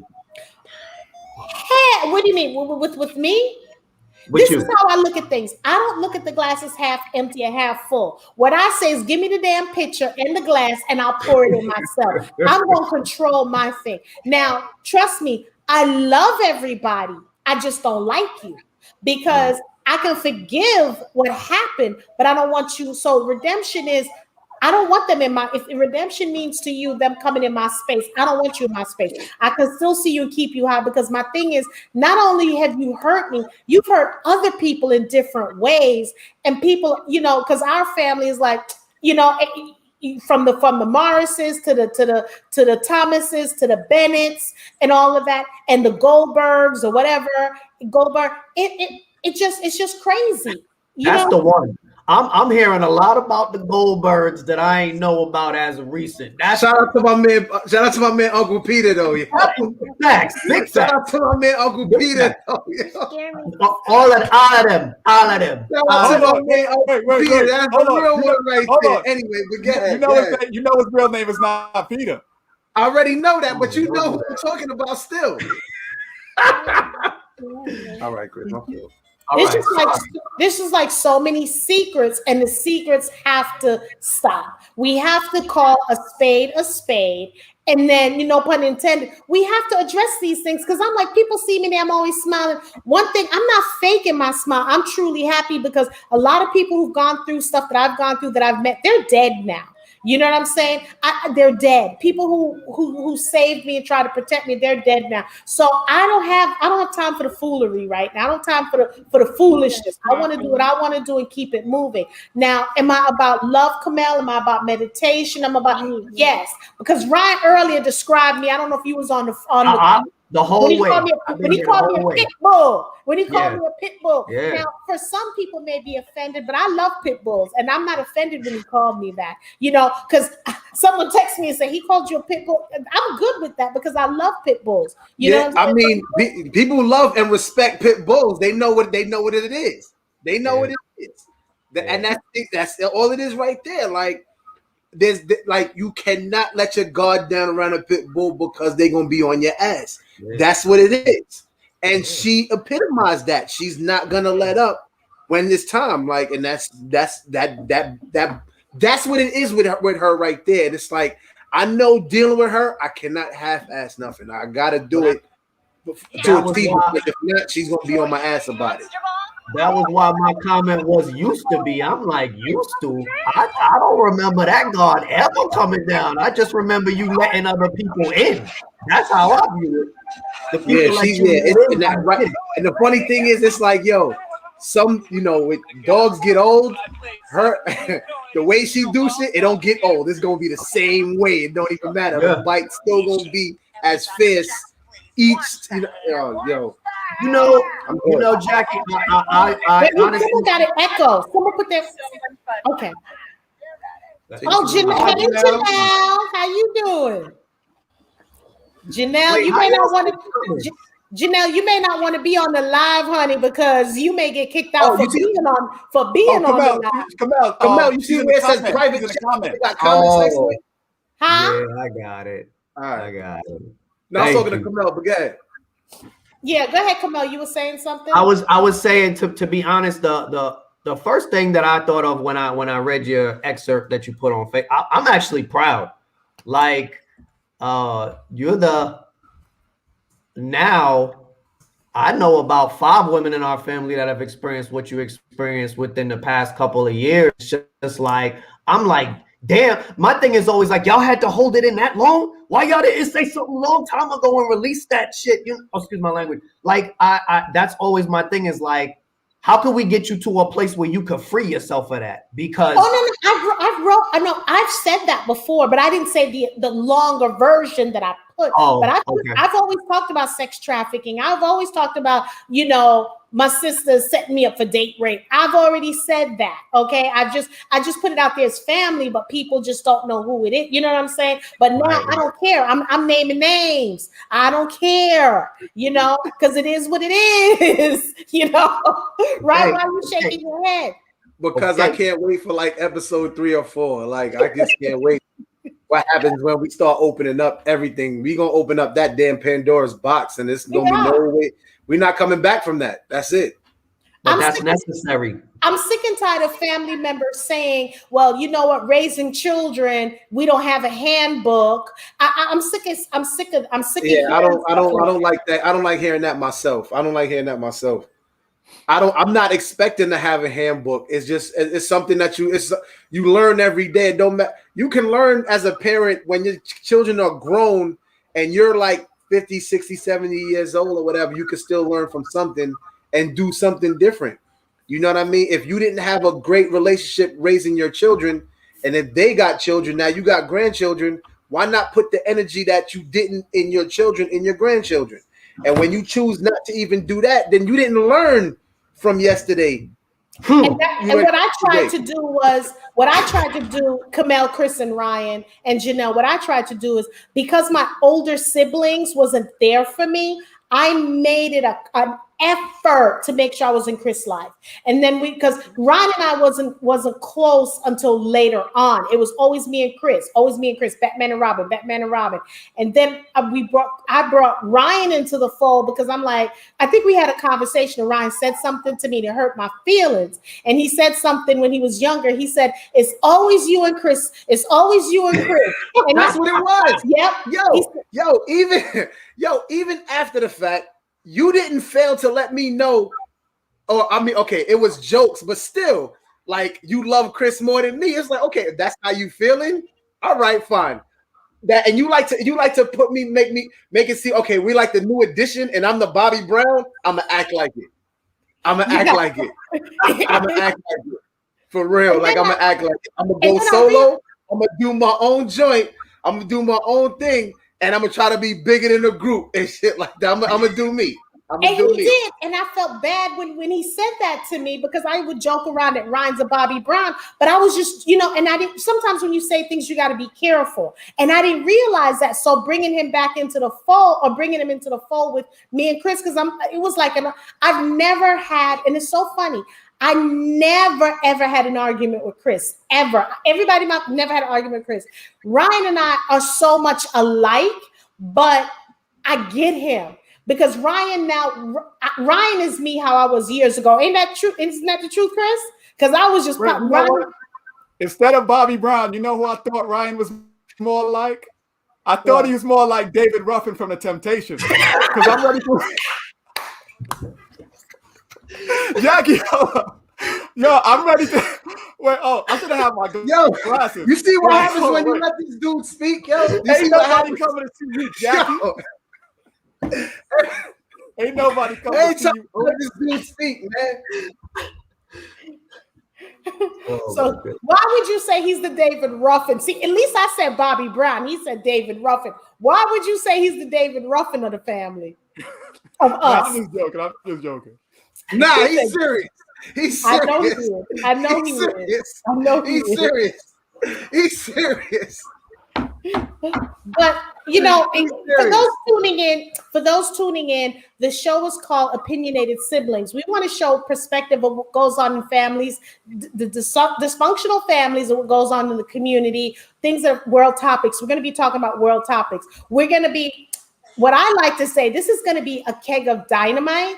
And it's either going to be Chris, myself, Ryan, Kamel. Someone's going to actually light that stick, and it's going to go kaboom. We want to change a lot of things within the family, within ourselves. I think we're doing a great job by doing this show. But I always say that, when it comes to family, we always think about the parents and the grandparents. No one talks about the siblings. So Janelle, that's what this conversation is about. And Janelle, from your point of view, why is it that the women in the family are not as close as the men in the family? Janelle said, "Don't do my." That's a fact. It's like each of us, or all of us as dudes, can have certain relationships with each of the women in the family. It's different than the other women in the family. We can never like spontaneously grab all the women that's close to the situation and have like something going on. That's not going on. Because it has to be something planned, like a Thanksgiving dinner or something like that. We can't just say, yo, let's call so-and-so and so-and-so and let's go do this. Because let's say if we did that for tomorrow, it ain't going to work because somebody got beef. Yeah. And I can have a beef with Kamel. I can have a beef with Marcus, whatever. It won't stop us from really like hanging out or getting together and then voicing something, and then we just moving on from there. With the women, because I know, like, I haven't spoken to my nieces in God knows how long. I want them to stay where they are, and I want to stay where I am because I want to protect my peace. I feel like that now about some of them. And it's like 15 of them, and I want feel to like protect that now about some of them. Like, yo, and this is not even just like a just now situation. This has been like 15, 20 years, whatever the case is. Ryan. They can stay like that. Like, it is what it is. Like, it is what it is. And I for one, I'm a person that I hold grudges, and I have my reasons. You sure do. And I don't care about it. And I don't care about it. And I'm not looking to change it no time soon. Like, I don't care. I don't care. It is what it is. I've been like that for how long, and it's not changing. Now, don't get me wrong. Right, but me and you, we still cool though, right? Now, don't get me wrong. Don't get me wrong. There might be some of them where it's like if we bump into each other somewhere, we can have a conversation. We might be able to mend something and move forward. Maybe, but generally, nah, I'm good, man. I'm good. Janelle said it's like Kamel said earlier. Some of the women's feelings are always on the forefront, and they can't move past it. And that's why I got male tendencies, because things that men, because I was raised by men, majority, I understand how they think. So I don't let certain things bother me. I let it roll off. So being that you said that, Ryan, about because again, we have a lot of nieces and nephews where Chris mess with everybody, and that's a good thing, because I want to get some of Chris' traits so bad, but when it jumps on me, I push it off. You know what I'm saying? Because I just find it just so crazy to me. Ryan, I don't know what you're talking about if they bump into you, because you probably wouldn't recognize them anyway. You know what I'm saying? Point. So I mean, well, no. As far as the ones that I don't mind talking to, right, then we know each other. Mm-hmm. But even some of the ones that I do know, that it's like we never really had anything to begin with. So it's like, even if we've seen each other, it can be a hi, how you doing, how's everything? Okay, goodbye, that's it, or whatever. But and to me, I won't really miss it, because our family is so large that the core that I have that I really care about, I don't miss what isn't in that core. I'm good with what's there, because I've had that for so long. So anything that's not there, it's like, well, you're not there for a reason, and you haven't been there for how long. So it's like, at this point, I'm not looking to change that core, because you ain't been there the whole time. That's how I feel too, because I'm a ride or die, but if you're not in my core, and this is my core of my siblings, these two right here are my core. That's it. I'm not trying to pass go. If you wasn't there before, occasionally I'll let Junior dib and dab into my core occasionally, but this is my core here. And there's a family we come from a big family, but this is my core right here. I don't mess with my sisters at all. Okay, I don't mess with their children at all. I don't, Chris, other than Ryan's kids or whatever, I'm not doing that. Chris, why you sitting back there laughing? Because why are you laughing? No, Mr. Get along with everybody. No, listen. Hold on. Hey, Wanda, I'm sorry. I hold my grudges consciously and not consciously or whatever. Both consciously and I just do it. So it is what it is. I'm just so used to it now. I'm constantly doing it. I was reading the comments, and the lady Wanda Wisdom said, I tend to keep my distance to keep the peace too. Right. That's what I was commenting on. Like, I subconsciously do it. Sometimes I consciously do it. Like, it is what it is. Like, well, check it out. So every couple of years, I'll have a niece reach out to me. So recently, Chris, I'm bringing it up. So Chris trying to be Mr. Peacemaker, right? So he calls me and says, da da da da da da da da, and I'm like, what? He's like, this one's reaching out, they want you, and we're just alike. And I'm like, look, I'm trying to protect my peace. I'm good. Solo dolo, see ya. And another one reached out to me, and I'm like, I called Chris. I'm like, Chris, why you gave them my information? Chris is like, I wouldn't do that. I'm like, my peace is so protected. Like I said, when I walk in my house, that's heaven. When I walk outside, it's hell. Okay, so we made our house a haven. I can't be dealing with the foolishness, because I'm sorry, Chris, your nieces and nephews are all about the uckery, and I ain't got time for the uckery. You know what I'm saying? I'm trying to protect my peace. That is true. That is true. So they will be watching this, and I'm good with that. You know what's funny about Chris? Chris be trying to be peacemaker, as if Chris, if he had the chance, he would heal the world for it to be a perfect place for you and me. And that wouldn't even be the case with Chris. Thank you. That wouldn't even be the case if the power was in his hands. It wouldn't even be. Chris be fronting like a mom, like, yo, get out of here, man. Like, but then when he's pissed off at someone, you know how he can be, or upset with someone, you know how he can be. But he has that. That's why Chris is the middle. Chris is definitely I'm dying for Chris to just one day be pissed off and showcase No, Wanda, it. Chris is a Virgo. He a I'm Virgo. gonna Yeah, he a Virgo. I was gonna say in most circles, I bet me and Chris is the balance of our friends. Just by our energy and the way that we move.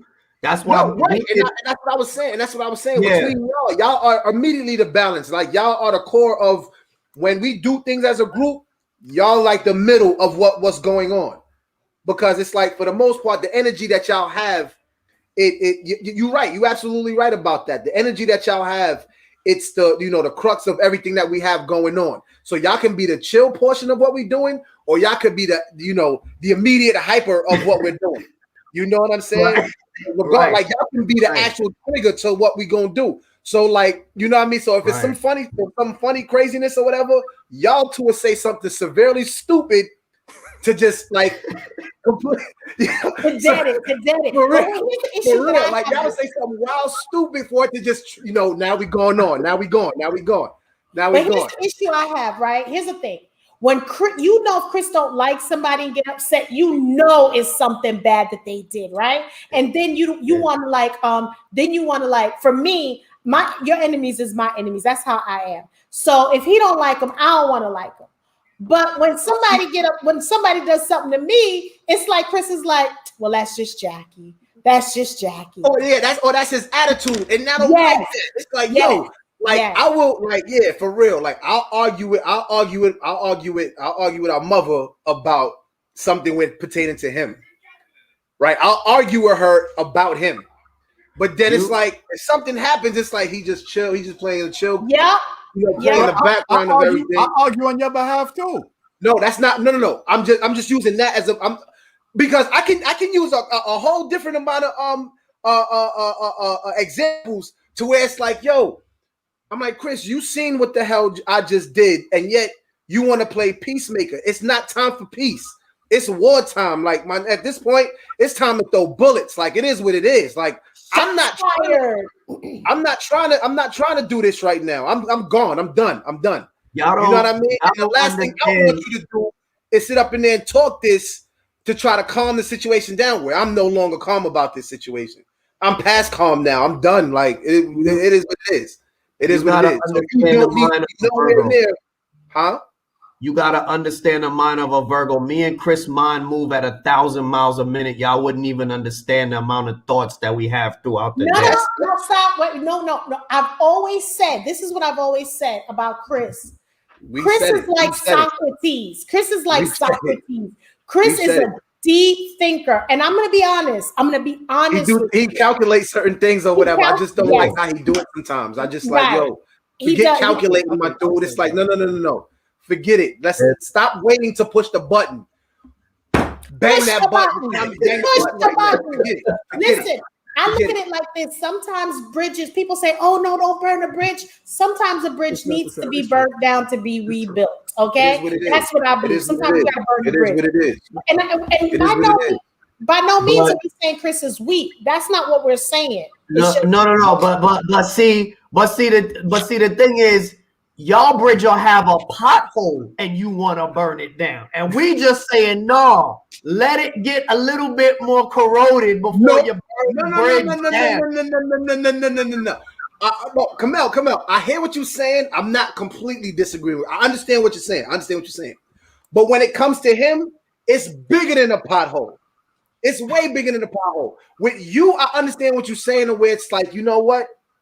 I might have, it might have just been something, because we've had conversations to where it was like something that might have been minuscule, and it's like I just got severely mad about it, where I might have blew it way out of proportion.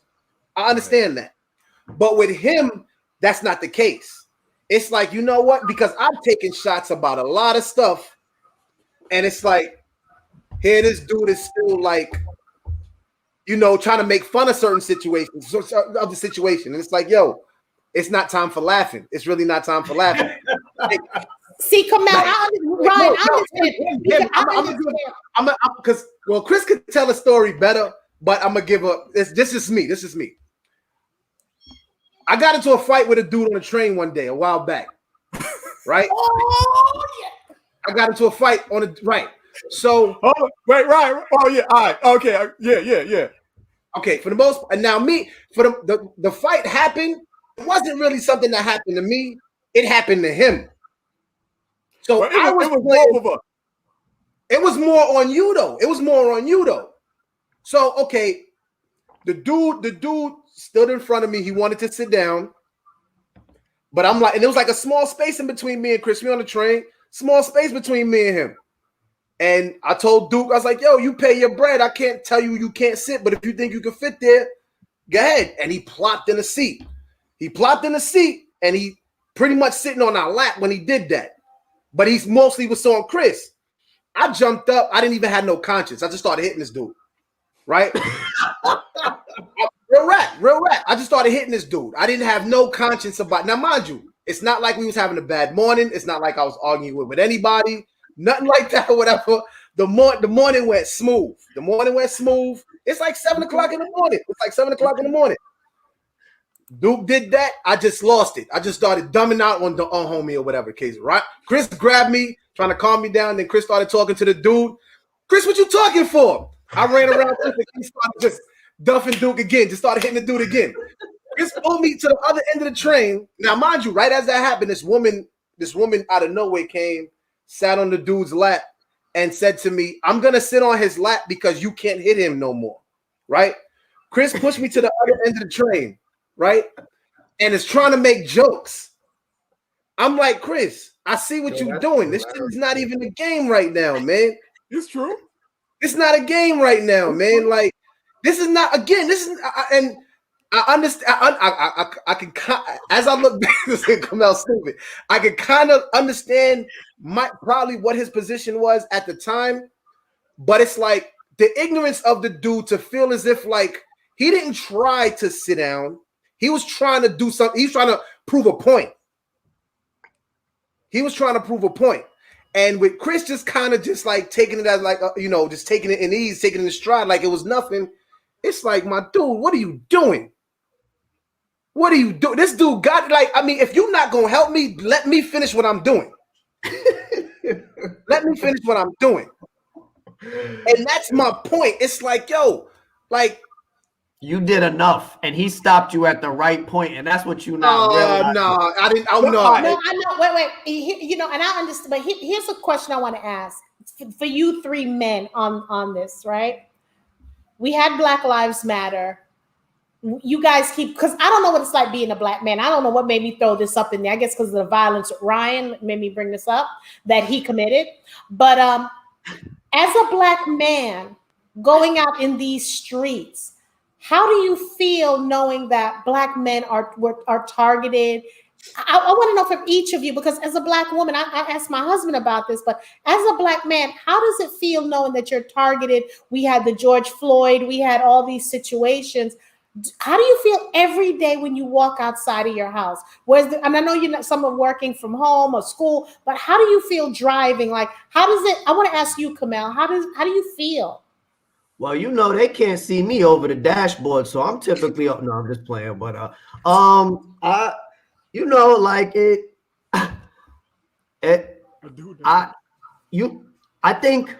think as a black person, I want to use the word numb, and I don't mean numb in the sense like we're numb to what's happening and what we see. I mean, when you walk out, we have to go out. Like we don't have a choice, So for me, it's just like, well, I gotta go do this. Let me move as discreetly as possible without looking like I'm trying to be too discreet, because even if you look like that, that's a means to get yourself in trouble as well. So it's weird, the dynamic a black man has to, especially like I'm not in New York no more. Well, I won't talk about Chicago, but it's so many different dynamics, and then depending on what neighborhood you live in, that makes it even worse, because you might have to walk around hard when you going down this block. But then when you see the police, everybody walking down the block like they white and everybody, so it's all these different dynamics. I don't want to say I walk around comfortable, but I'm walking around with a peace of mind that, and this is just maybe my little weirdo stuff. My energy don't move like that. You Thank know, you. Mine either. Mhm. I like when I'm out, I walk with a level of confidence. I don't look like a convict or a creep, although I might be one. I don't look like none of that stuff, and you know, and I will never pinpoint the certain circumstances, but I try to keep myself out of certain circumstances. I think that's the easiest way to live as a black man if you're not out there on the forefront, you know, directly fighting for power. You just don't want to do anything to disturb the peace of what's going on. And that's the big thing. Like the one time that I got hemmed up by a cop or whatever the person said they was, it was because I was standing on the corner rolling up, disturbing the peace, and my energy got messed up. So I got called out for that negative energy. Now I just burning, you know, I roll up in the house or whatever.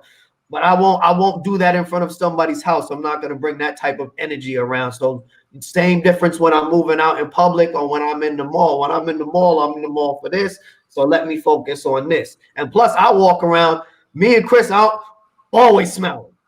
Always, we like always smiling.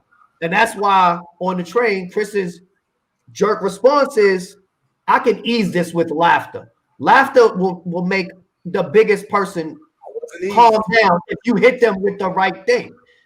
So you know, that's a difficult question for me because I'm such a peaceful-minded person. I think we should direct that at Ryan and let Ryan. No, not Ryan yet. No, Chris. All right. Chris. Let me respond a little bit to the story on a thing, right? So when he did it, I didn't even know, because you know a lot of times if a dude is gonna fight, he'd be like, yo, I'm about to X, Y, and Z. So he didn't even say nothing. He just jumped up and responded. So I'm shocked. I'm like, oh. Y'all keep thinking I gotta do something. Go ahead. Now, mind you, the dude, I don't really want to say because they claiming they being discriminated against in New York City now. But let's just say the dude that he hit is real good at math, and I'll leave it at that. So when son start duffing him, so you already know there that there's a size discrepancy. You feel what I'm saying? So he's bigger now. He was bigger then than he is now. You feel what I'm saying? So the dude was like maybe 5'6", 150, right? So son start duffing him. I'm like, oh. So the dude is in the chair. So son got him hemmed and just. Yes. So son got a good 5-6 punches in before I'm even ready to react. So the thing, I'm thinking, like the dude trying to like block son just like a good 5-6 before I even react. So I'm like, son, chill, because the thing that I'm thinking about is the dude is wearing glasses. It's only a matter of time before the glasses break, the lens go in his eye, and it's a problem. And then you got to remember, it's a size discrepancy. So no matter what, even though it's self-defense, he looked like he's wrong, even though he's in the right. But I'm like, all right, son, you done duffed him 5-6 times already. You got yours. So I pull son off, and he want to go back. So I'm like, son, like at this point now, if you go back, you wrong. So when I pulled son off, I told the dude, I'm like, yo, what's wrong with you? You should have never did that in the first place. And you ain't even say, excuse me, what's wrong with you? So when I pull Ryan off, I'm like, son, at this time, if you go back now by law, not even talking about street shit, by law, now you're wrong. Because that's premeditated, whatever. Now you're wrong. So I'm trying to pull son off. Then the train started like stopping in between. So I'm thinking somebody saw the fight and they pull a emergency plug, a emergency thing, and they didn't call police. I'm like, oh God, here we go, whatever. So this is what I'm thinking. You feel what I'm saying? That's what happened with that whole thing. Because no matter what, he didn't look like he was in the wrong, even though he was in the right. As far as like the thing with police go, I'm kind of used to it now. As far as I know what to expect, from them, and from having an experience that's a lot different from y'all. I used to go to a private school, and I was the first black person. Not only was I the only black person, I was the first black person to ever go to the school. So I done heard the N-word like you thought it was on my birth certificate. You feel what I'm saying? So I knew how to deal with them. A lot of them, they teach it to their kids. This I know this for a fact because they learned it from when they're young. A lot of them, they feel that what you consider, I guess, was considered white guilt. A lot of that they feel that too, and a lot of them are afraid a lot of them are angry, and a lot of them are insecure. I'm not saying this is all white men, but this is most of them. This is why a lot of them want to join the force, because it, like with the Capitol building, people put that on Trump. That's not Trump. That's just white people acting white. That's how they behave. So what the government did, they act as a buffer to give poor white people an opportunity. This gives you a chance to act out of place. This gives you that privilege where you can act violent and you don't have to worry about paying for it.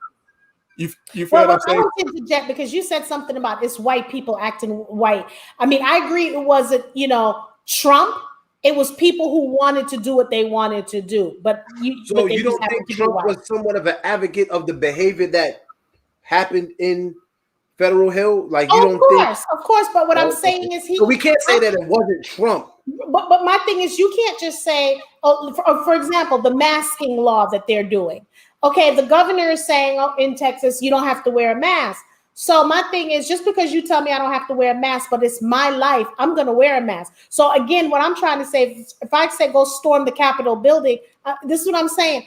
I know I shouldn't storm the Capitol building, but then you have some people who are a little off, who's just waiting for anything just to do stuff like that, malicious and stuff like that. So, so Ryan, how is it, because you have 2 daughters, 1 son, because you're a parent, how do you feel walking out as a black man when you leave your house? Well, for me, I've always walked around comfortable. It doesn't matter if I feel like wearing a hoodie, sweatpants, whatever. I always go outside comfortable. Fortunately enough for me, I haven't had any major issues as far as if I had any encounters with police. I mean, knock on wood. Fortunately, I haven't had any encounters with police that, where I can say, what, I've experienced some wild stuff with them. But that doesn't necessarily mean I don't be on my P's and Q's if I get pulled over by a cop, because anytime I've gotten pulled over, yes, my attention was immediately, at still like, okay, I hope, like, I'm thinking like, damn, like, should I turn the camera on? Do I call somebody so they can monitor?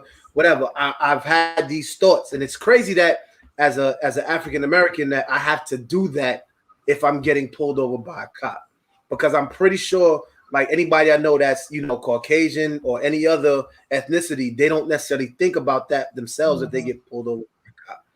So even though I haven't significant run-ins with a cop, I do feel and I do understand if I see a cop, driving past me slow, or if I get pulled over by a cop, what that is.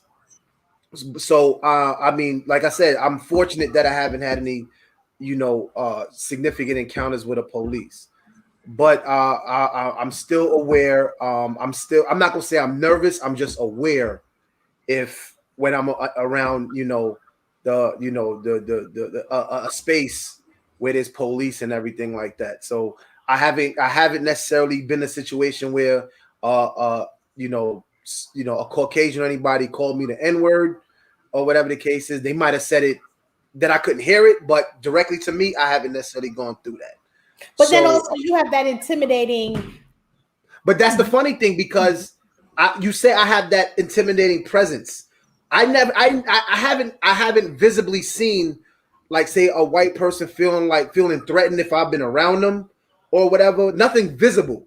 Now, they might have been quiet and they might have shied away that I might not have seen, but nothing where it's like I got to deal with a woman feeling like she had to clench her purse, or feeling like she needs to call the police because she see this big, black man with a beard. He's looking threatening, whatever the case is. Again, let me knock on wood. I haven't gone through any of that. I've been in many a space where there's nothing, with white malls, malls where there's a hell of a lot of white people. And I haven't necessarily felt like I've gotten discriminated against where they're following me in the mall or in the store to feel like if I was shoplifting or whatever the case is such. Oh, they see you.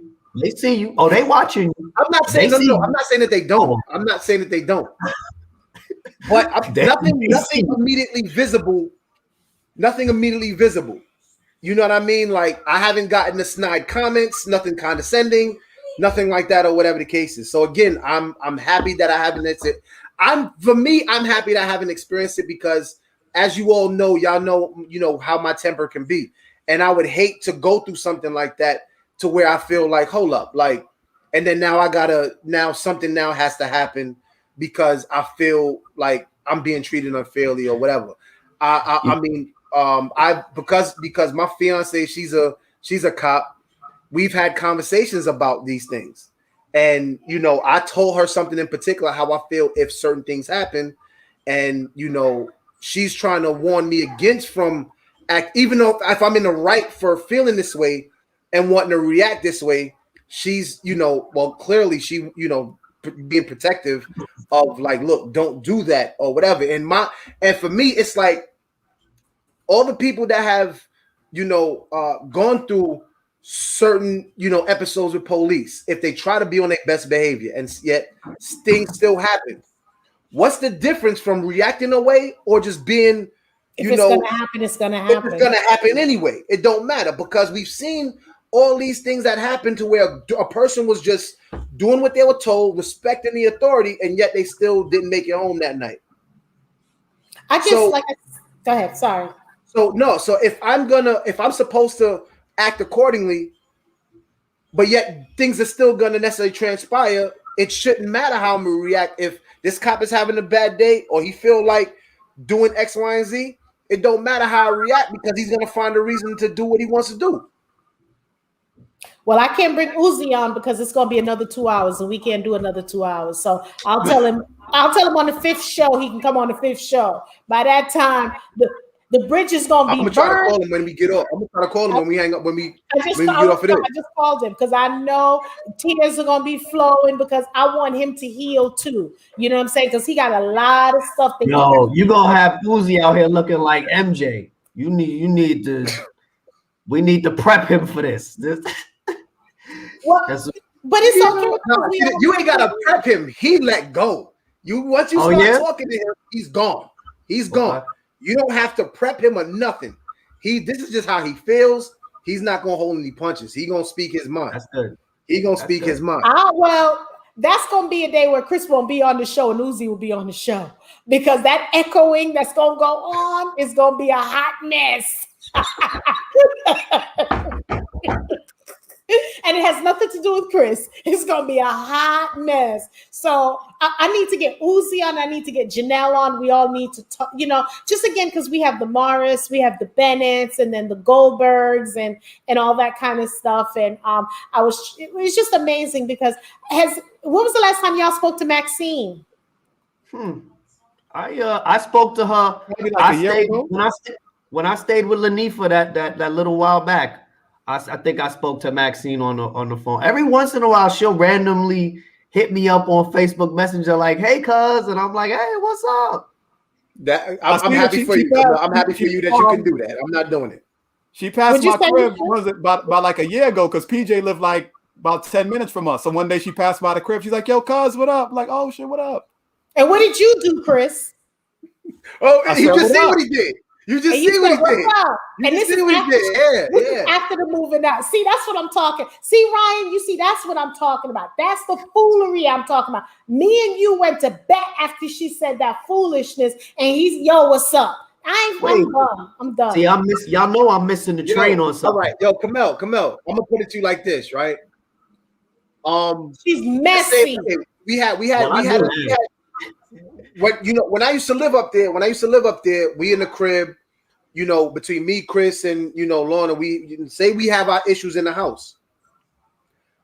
Lorna was telling Maxine, for some reason, Maxine had the audacity to call Jackie, who's all the way in Georgia, to speak to her about it. And remember that pit bull I was talking about? Yeah, Maxine had to feel it. So what happened was, after that happened, mind you, before that, Maxine never really acknowledged me like that. Really? Unless we was at somebody's house and she came by. No, she never really acknowledged me like that. Unless, like I said, if we was having unless we was over at somebody's house and everything was chill, like when she came through, she would acknowledge everybody then. Other than that, we never had any talks. after that encounter, after that situation that happened, I'm hearing Maxine, yo, cuz, what up? Da da da, that's that, a third. I'm like, you fake man. Like, seriously, like, oh, now you doing all this because you know I know what happened. Well, let me fill it in, Kamel, and I'm going because we could just use M names. We have to use the person's full name, but you know who we talking about. Already put out there. No, but that's what we did. Well, basically, what people don't understand about me is when it comes to these two. My father can't talk to me about Ryan. My father can't talk to me about Chris. Lorna can't talk to me about Ryan. She can't talk to me about Chris because I was the pit bull when it came to them, right?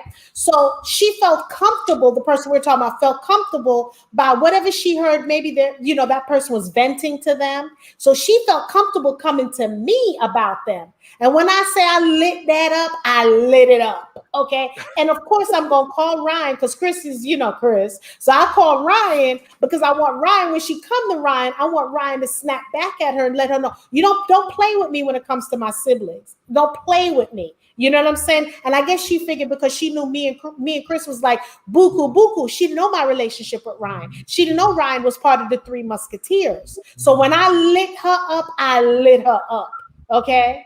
Because she used to call me, we share the same birthday, and she would call me. So I'm like, I don't play with her. So of course she's gonna drive by and say, what's up? My cousin Chris is gonna like, what's up? Nah, you should have gave her the deuces. That's what Chris, you know what I always admired about the relationship you had with Jackie is the fact that you could have purposely been beefing with a chick and just said, I'm going to get my sister. You know how much times I wish I could have said that in elementary school, like I'm going to get my sister to whoop you chicks, to get at you chicks. I wanted to do that so bad. Like, well, let me tell you something now. Married or not, or engaged or not, any woman. Well, first of all, you lying, Ryan, because I'm talking about then. I'm talking about okay, because I got into it with the first one. You know, I'm talking about the one where Chris is right now. You know, I choose. No, I'm talking about I'm talking about before. I'm talking about no. I'm talking about. I'm talking about before. I'm talking about before. I'm talking about when I was elementary school. I'm talking about elementary school, junior high school type of situation. I'm talking about that type of situation. Jackie, what? You know that chill.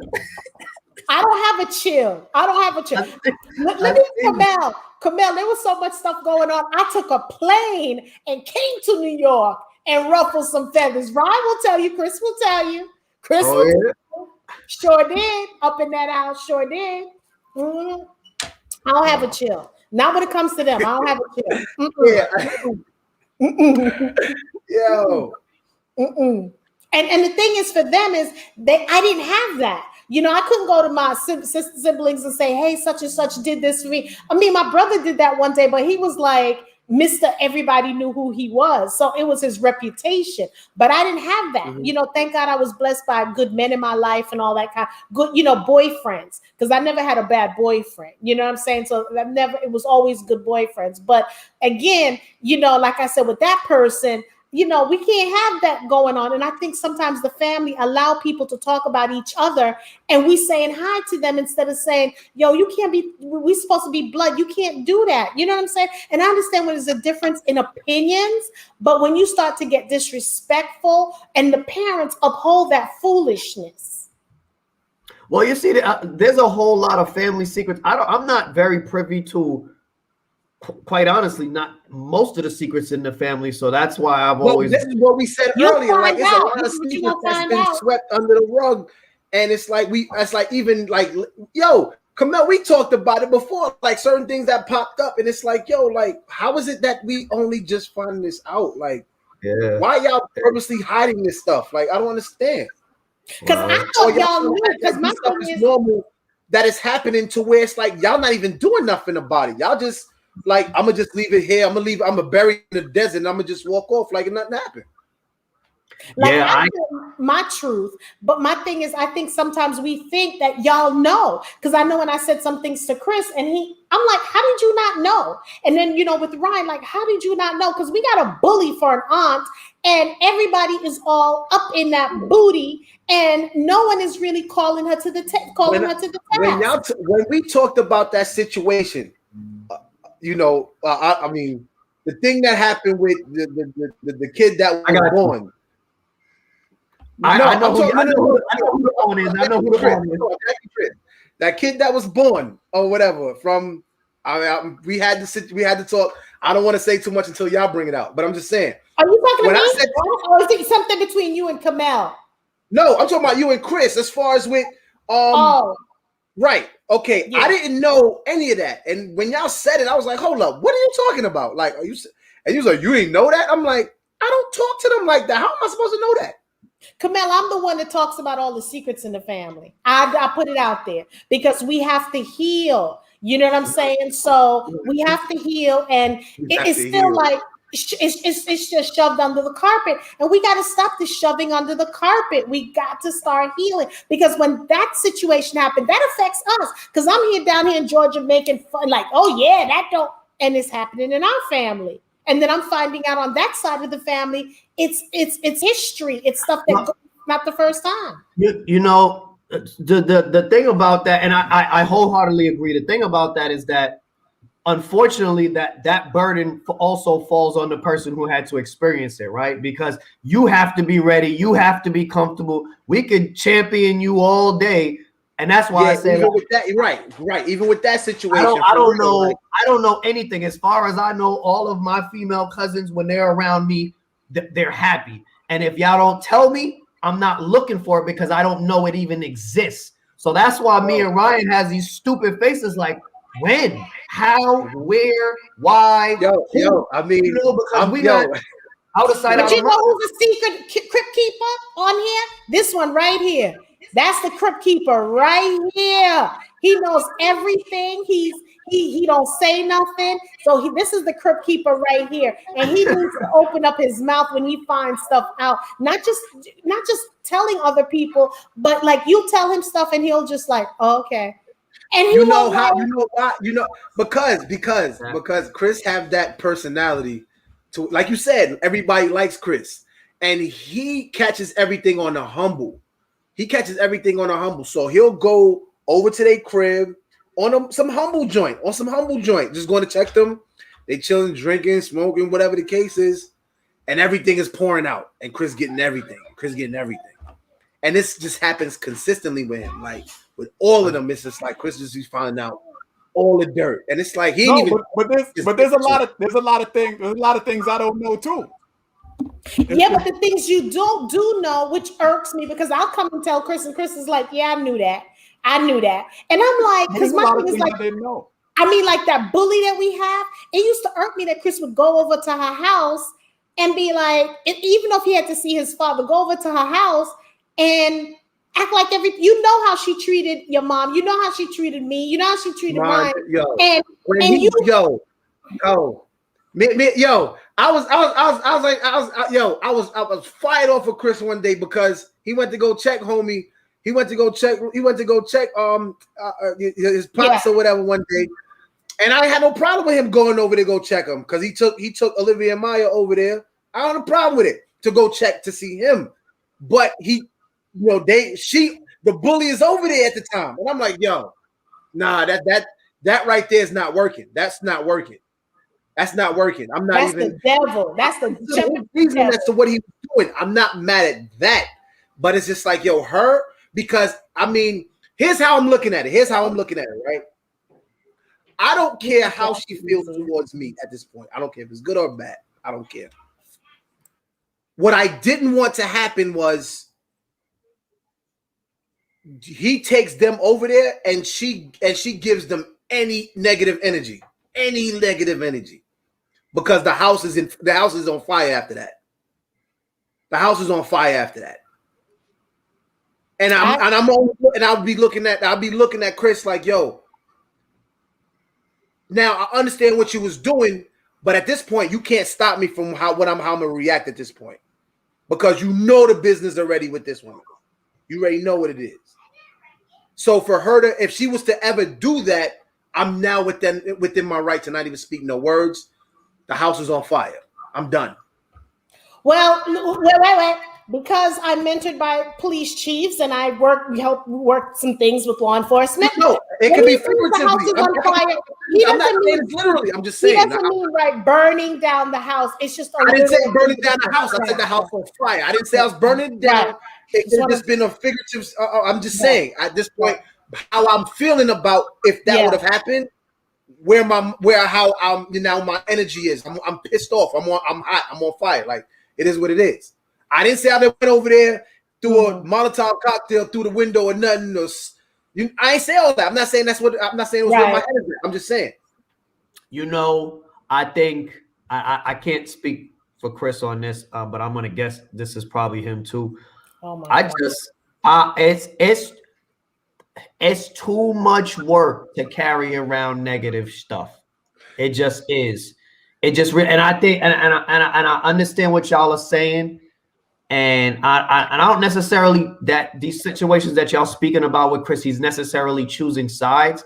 I think he's trying to see like there's a piece of good that his intent was there. Come out. I'm gonna cut you off there because I'm not even listening to that foolish shit. Me neither. I'm not listening to that foolishness right now. I'm not listening. The only reason why I took them over there was to meet. And I understand it. But y'all could have went to the park.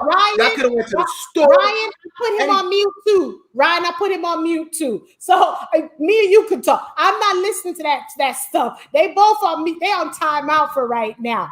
Okay, they both on timeout right now. No, I'm not for real. I'm not hearing it because there's other ways that he could. There's other ways that could have went. There's other ways that could have went, and I'm not. Again, I understand his intent initially, and I wasn't mad at the intent. But it was like, yo, this is what I'm talking about. You know the business already. So you could have necessarily like, hold up, Lloyd. Like, yo, let's go outside. Let's go to the store. Whatever the case is, you could have made up something or whatever the case is. And the fact that you just kind of just said you dismissed it because of what your intentions was, where my problem is. That's where my problem is. And with this dynamic right here, the thing that bothered me is, this is one thing I used to, I even to this day, I get upset about. The excuse of what people can make when I get upset about something, that they can find the piece as to why I shouldn't be upset. It pisses me off because when y'all get upset, it's validated. And can't nobody say nothing. But no. But see, the difference with a Virgo person, when a Virgo person, if you a Leo, no. But I can't. It don't matter. I'm talking about as a person. It don't matter the sign. Forget the sign. Forget the sign. I don't care about the sign. I'm talking about a person, the narrative, the situation. Period. I don't care what the sign is. I don't care what the moon is. I don't care if the sun is out. I don't care what the day is. It don't matter. We go hard for Chris, and Chris needs to go hard for us. I'm gonna put that out there right now. Respect what I'm pissed off about. Because if you pissed off about something, I'm gonna respect it. Because if this is what you're standing on, I'm holding it. Okay. I don't want you seeing the good in why I'm pissed off and for you to try to play peacemaker. Because if you pissed off about something, I'm gonna walk with it. Okay. I got you. I understand. That's me. That's how I'm doing it. And that's where my anger is. I don't like when I'm pissed off about something. Y'all want to be like, yo, nah, you got to see the other side to it. When y'all PO'd about it, I'm putting my back on, yo, let's go do this. Yeah, it is what that's it is. me too. Put my bag on, let's do what it is. Because I find anytime you PO'd about something, you know, we talk about X, Y, and Z. If it's validated, I'll let you have what you need to have. If Chris, anytime with him, it don't even matter. If he pissed off about something, he ain't even got to explain it because I already know what it is. I already know him. I'm here. I'm on that same. I'm on that same playing field with him. I don't like when I'm pissed off about some shit. It's like, yo, because you not even looking at it like this. Hold up. Why when I'm pissed off, it gotta be something else? When y'all pissed off, it's time to go. It's time to go war and everything. Nah, I'm done. I agree because I do believe sometimes. This is what I feel because getting to know Ryan more, I believe that Ryan and I are the warriors, and if we had to war against the family, Chris would be out there with the white flag. I don't want him with the white flag. If me and Ryan is putting on, forget that white flag, my dude. I think you know every piece of artillery you got. Shoot first, ask questions later. That is what it is. It is what it is. Yo, for any of y'all, I listen to y'all plea, whatever it is y'all PO'd about. Yo, nah, I feel where you coming from. Because for the fact that y'all actually, between the two of y'all, between Chris and for y'all, for example, The fact that y'all, when y'all get PO'd about something, y'all think about everything. Y'all think about everything. And then you're ready for war. Right. Me personally, I don't think first and then ready for war. When it's happening, when it's happening right there, if I gotta flip the switch and now I gotta get into war mode, I already thought about it. I'm not sitting down for a day or two or whatever, because when I gotta get PO'd about it, something significantly happened where my switch is flipped. But let me ask you a quick question, because we're hitting on the 2 hours. Let me ask you a quick question. Do you feel if something happens to someone in the family and they tell you, do you feel that you should go try, like, for example, like if there's certain people in the family are not speaking, do you try to mend that fence and try to figure out how to get them to speak again? Do you feel, Kamel, that's Kamel do that. Kamel be doing that type of shit. Okay, so Ryan, perfect. So when you hear something in the family and you hear something that's disturbing, do you ever go to X, Y, and Z to say, yo, this happened? Did you know about it? Do you go to the elders to say? It depends. If it's my inner core, yes. So if, let's say, Chris is mad at Kamel, I can talk to Chris about the situation and then talk to Kamel and necessarily feel like, hold up, I see where something went wrong. Now we got to sit and talk about this. If it's in the core, if it's something outside of the core, mind your business. Then it's like, if this is how you feel, then this is how we feel. Then this is how we feel. Period. Point blank. If it's anybody inside of where my heart lies, it's like, nah, hold on. Let me hear what you got to say. I'm hearing you. I'll let you vent, get yours off. All right, let me talk to the next person. Same thing. Let them get theirs off, whatever the case is.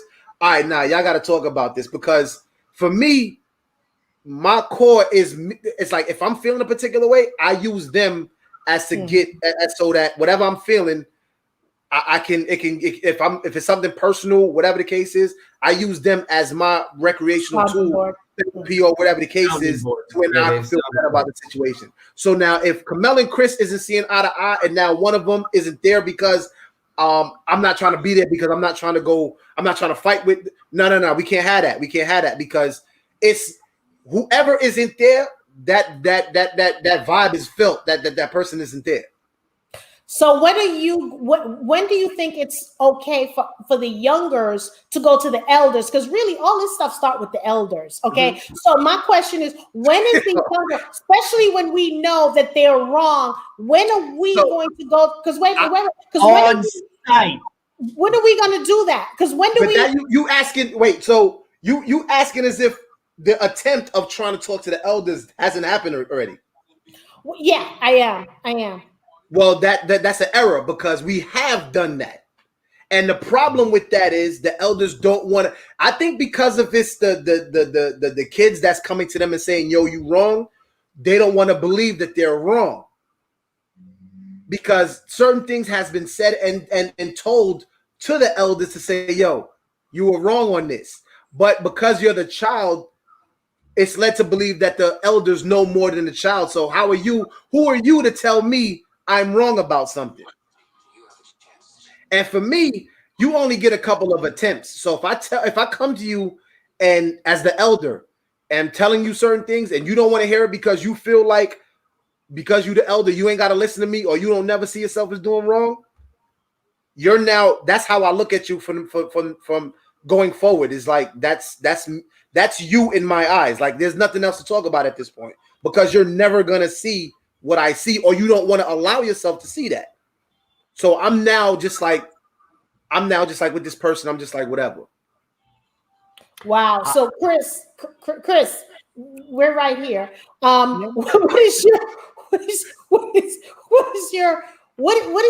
Do you feel that what Ryan is saying, that going to the elders, have you ever attempted to go to an elder and you were turned away because, you're the child, they're older than you, so what you're saying don't make sense because they know more than you? No. Have I ever done that? No. then I guess the initial way you act, you phrase that question can apply to him and see what his Right. what his response is. Because if he hasn't tried it yet, what would be the necessary, like the do's and don'ts of going about that when it comes to letting the elders know? But even I don't necessarily know if that would even work because of the nature of Chris. I feel like if he goes to an elder and does that, it's gonna cut them because he don't talk like that. Mm-hmm. Whereas you guys are pit bulls and it's known, so that when you start a conversation and if it comes off with that initial thing that it's aggressive, then they're already gonna shut down on you. Whereas I think if I disagree from now because my thing is I don't want this. Yes, we're pit bulls, but we don't go at people at pit bulls when we're talking. We want to have I'll go like there was some things between Chris and Ryan and another person, and I wanted to talk about it. So I don't comment. Go ahead. That's sorry. not what I mean, Jackie. What I mean, I'm not saying that you're coming as a pit bull. What I'm saying is that's what y'all are known for. Yeah. That's how people perceive y'all. But see, I hear what you're saying, Kamel. But even like with Wanda saying, she's like that generational gap in communication could be what it is. Because like that years in between, they don't feel like you don't got enough knowledge or wisdom to be able to speak on that same plateau where they stand. That's the actions of how they acting. Like you don't know what it's like or whatever to speak about certain things to where you think that what I'm doing is right or wrong. So when you're making that attempt to come and talk to me, which is why I'm pretty much dismissing you because you don't understand. And not only just don't understand, you have people in the family who they just don't want to get involved. They don't want to be bothered. You know what I'm saying? So for me, I know I'm that person that I, other than being a pit bull, I'm known as the elephant in the room. Okay, I know for me, like my sisters and stuff, they know things are happening, but they don't want to Sister S, she knows what's going on, but she don't want to get involved. She wants to be, I think she's a Virgo. Is S a Virgo? I don't remember. I don't remember. September 1st, is that Virgo? I think that's Virgo. I swear, yo. No, I'm just saying because she keeps her head in the sand. She's the oldest one, and she keeps her head in the sand. Man. She don't teach us anything. She doesn't do anything with us. So for me, I look at it like this: if you're my eldest sibling and you can't teach me certain things, I have no reason for you to be in my life. So my thing is, she keeps her head in the sand because she want to make sure she getting some sort of inheritance. She wants to be known as the good person. Like Chris, where Chris is like, he's just who he is. So I find the elder siblings are not, Janelle said, regardless of age, we're the kids. That is so true, Janelle. And like, we don't know nothing. You know what I'm saying? So I'm the one in my family that's breaking all this generational stuff. I'm telling it. I don't care. I'm screaming it on rooftops. And that's why I'm kind of like the we don't want Jackie involved in certain things. And the nieces will say, well, Jackie teaches people business. How am I teaching people business? If you getting beat up, the family need to know you're getting beat up. If you're getting played, the family needs to know you're getting played so you can know you have a support system. But you have people, you know what I'm saying? Yeah, talk people business. It's not talking people business. If you getting beat up, your siblings or your family need to know this dude is beating you up. You know what I'm saying? You can't be locking up your daughter when you doing all these crazy stuff. You can't be doing that. And then we're supposed to look at you, and then your daughter's looking at everybody like, where were you? The thing that broke my heart was one of my niece's kids said to me, where were you for my birthdays and all this kind of stuff? That's heart-wrenching because she pulled her away, and now all of a sudden her mother's acting all crazy. You know what I'm saying? But that's in future episodes. That will be coming. That will be coming. Okay, so I'm telling you, I got therapy the is a must. In the pin. Therapy is a must. And this thing that I've been drinking, I'm damn near done it. It was a full bottle. It's damn near done. But I mean, it is what it is. But this was like juice anyway. This is like anyway. This was celery juice. So yeah, this was like juice anyway. But definitely more to come. Yeah, your eyes are getting so small right now. So I know it's. I mean, I'm feeling a whole bunch of different things. Emotions. comedy. It's a lot of stuff that I'm feeling right now. And I'm excited about what we did here today. I'm excited about what's going to happen going forward. Kamel, I appreciate the fact that you was in on this. Thank you. So the next episode next month, can I pull the grenade off, or do we do it little by little by little? At this point, you might as well rip the Band-Aid off. Like the next one, you might as well just pull it off. And what's the email address? That Band-Aid is going to be a bunch of hair.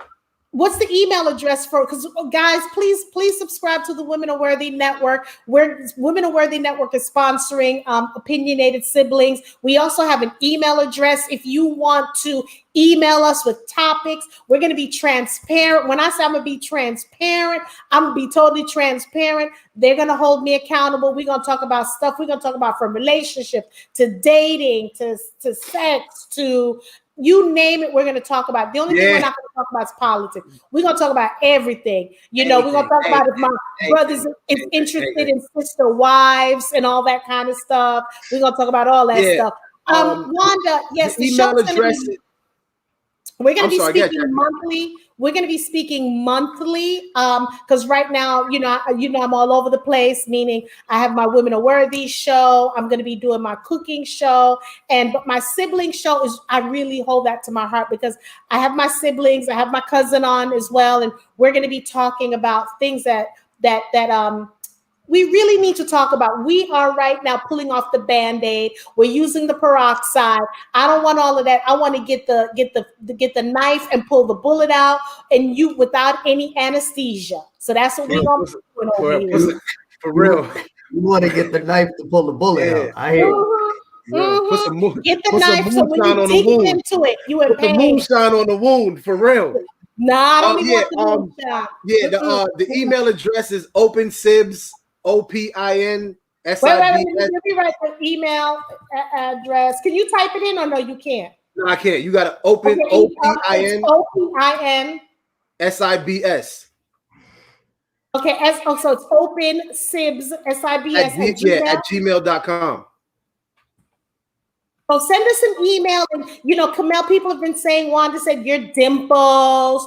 Ryan, people are saying, you're cute. Yeah, your dimples is making somebody smile right now.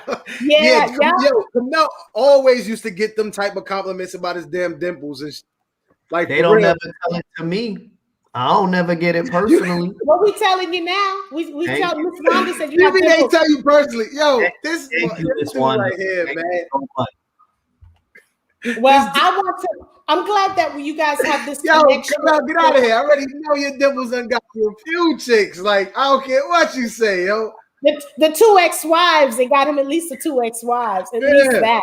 So at least the two ex-wives. So Chris, I don't think it was the dimples with the last one, but maybe the first one, but I don't think the last one. Oh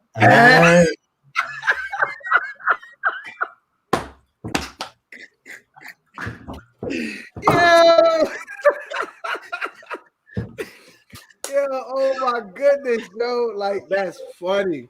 We don't need to hear about two table. Now, Christopher, I got to get into your business before we sign off. Are we going to be, do you want to remain a confirmed bachelor, or are you looking, what kind of woman are you looking for?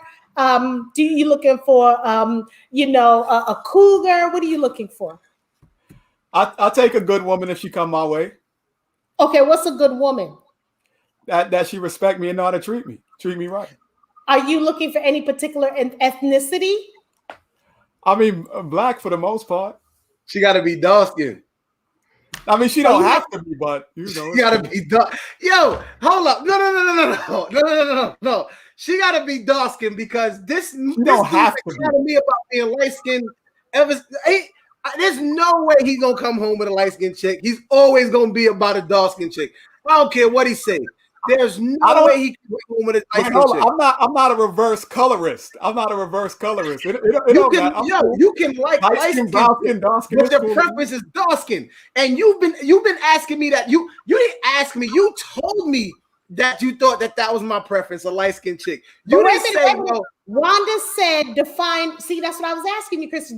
Define right in this context. What do you mean, right woman? What kind of right woman? What are you looking for? Could she be a thickums? Can she be a thickums? Because you know Ryan used to love thickums. Did she like thickums? Let me. Yeah, Chris Chris like thick he chicks. have to weigh chicks. less than me. Chris like thick chicks. Chris like this dude.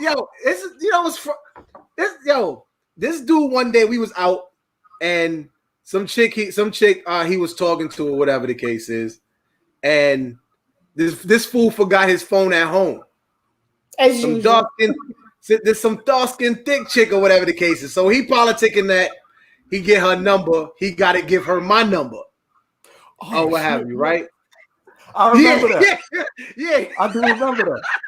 He got to give her my number. So I'm like, at the time, I'm in a relationship at the time. I'm like, yo, Chris, if this, get in a situation where I get in trouble, like it's gonna be a problem. But I'm like, the shorty was cute, she was thick, she was dark skinned, and I'm like, I think that's always been. I think there's been another chick he's messed with. She was brown skin or whatever the case is. But I think the way he was clowning me all the time about being light skinned, I think his immediate preference is dark skinned chicks. And it's so funny, Kamel. Wanda said you remind her of a rapper, Infinite Styles, out of CT. I'm looking him up now. I'm looking him up now. And see, my thing is, because when we went to Mexico, right, Chris and I, these girls were all over him. I'm like, and I think one night he didn't come because we shared a hotel room. I think he didn't come back, and I thought something happened when he came back to, I think, New York. I think he still had Shorty's number. I don't know what happened, but I'm like, Chris is so quiet, but I'm telling you, I tell people he's like the mad scientist. Y'all be thinking he all of that, but he be going into that lab and you don't know what's gonna be happening. Because I'm like, don't be sleeping on Chris. Wanda still wants to know. So you like any woman that you like? Yeah. So, surgically enhanced women. Well, how do you guys feel about a woman being surgically? Nah, she got to be real. She got to be real. Everything got to be real on her. She got to be real. Kamel don't care. Kamel don't care. No, yeah, Kamel don't matter as long as she got holes on her. She just got to have a hole. That's all that matters. Oh my God, Nas is a Virgo too. Kamel, are you a Virgo too? Yeah, Kamel a Virgo too. August 30th. Okay, August 30th. So what's September 1st? Is that another sign? What's September 1st? That's Virgo. That's Virgo. Oh, wow. And Teacher's a Virgo and Sonia's a Virgo. Oh my God. So the men Virgos are definitely different. Yeah. Do y'all like Shorty got to be real. The chest got to be real. The booty got to be real. Okay, we get that. What's GMO rub? Kamel is different. Kamel, like I said, as long as she's a woman. Right, okay. So what is GMO rump? Do y'all like I'm GMO guessing she mean like fake. I guess she mean fake ass. Oh, no, they said no, they don't like that. They like natural. They like, like Aretha Franklin, you make me feel like a natural woman. That's what they talking about. So Kamel, I'm only saying I wouldn't want any woman that has fake breasts or to feel discouraged. I'm just saying the authenticity is what's more appreciated. That's all I'm saying. So what do you look forward to? Okay, while we're winding down, what do you look forward to being married, Ryan? What is it the most, what is it about being married that you look forward to?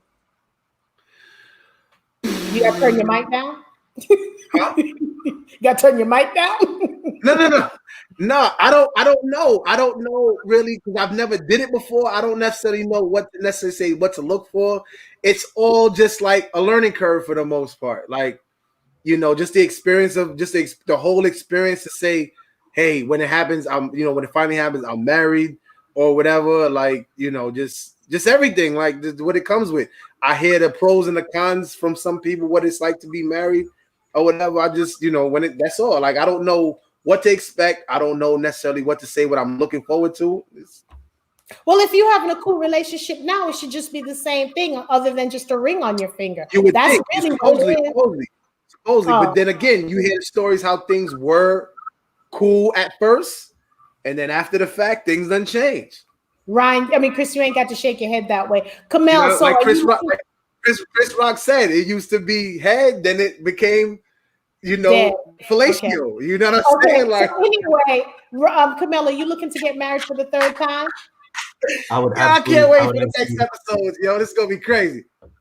Yeah, this is going to be good. Well, we need to, first of all, we want to thank everyone for tuning in. So again, when we were talking about the TI situation, we said alleged, and Tiny, it was alleged. So I'm telling you, this is our first soft show. It's not going to be 2 hours anymore. It's the first show, and we're like getting some kinks out. Wanda said, I love weddings. They're usually dope. I cry at most of them. I soon to be married to divine bonding. Wanda said, suggestion, get the love cards book to choose a great date to wed. Well, I think he's already choosing the date, or his significant other's chosen the date, which, some family members who's watching this, y'all be invited, some won't be invited, but, still wish him well and things like that. So guys, it's been really good. I'm liking this. I was like, oh my God, let me see how it was. But Chris, we gonna, I'm telling you, the next couple of shows, I'm telling you, the bomb's gonna be dropped. Yo. Bomb's gonna be dropped. Shots fired. So this is about to be funny. Yeah, so it was really good tonight. So Ryan, you have to come up with the, you and Chris can talk about when's the next show date. It should be, I guess, the second Friday of every month. So just give me some topics and I can go in and put it in closer to the date. Kamel, it's been wonderful. I hope we can get Janelle on. We're going to get Uzi. I'm going to try to get Uzi on, but I'm going to make sure I can get him some meds before he come on because he going to come out the gate and we won't be able to hold him back. Okay? Yeah. So, I want to say, me and a friend of mine, me and my friend Martel, we also have a podcast called Smush Sandwich. It's, we do, random different videos about things. We got other things that's coming into play with what we're gonna do with Smush Sandwich. Just for anybody who's watching, look forward to that. It's on YouTube, Smush Sandwich, SMUSHED Sandwich. Just look into that. We talk about various different things, and like I said, we got other things. What's Smush Sandwich? Let me put it in the chat. What is it? SMUSHED Sandwich. We got a few videos up just talking about various different topics, but we got other things in the works that we're trying to do going forward. I don't want to necessarily say what it is yet, but it's we trying to hopefully by late spring, early summer, we should have some material, added material on there as well. But for the videos that's on there right now, for people to just go and look on it, subscribe, comment, like, share. What's there, and look forward to the stuff that's coming in the coming months. Yeah, please make sure to subscribe to Smush Sandwich. It's in there because we're all about showing love. Anyone has any things that's coming up, we're going to share it on the page because, again, we're all about sharing our platform, sharing what we're doing, because, again, we just want to just make the world a better place. And, tomorrow I'm going to be meditating and the Women Are Worthy show. Make sure you tune in on Monday at 7:00.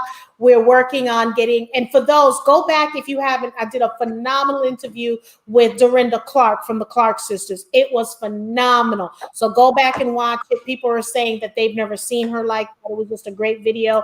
And also go watch our In Vogue video when we interviewed Dawn from In Vogue. And we got so many other amazing things that we can't talk about yet. And our cooking show will be calling Chopping It Up with Jackie. We're going to be talking about plant-based stuff. We're going to be eating. We're going to be chopping it up, having fun. So without further ado, we want everyone to have a great weekend. Peace, namaste. It was wonderful. Woo, we got through the first show. Hallelujah, praise God. So have a good night, everyone. Thank you for tuning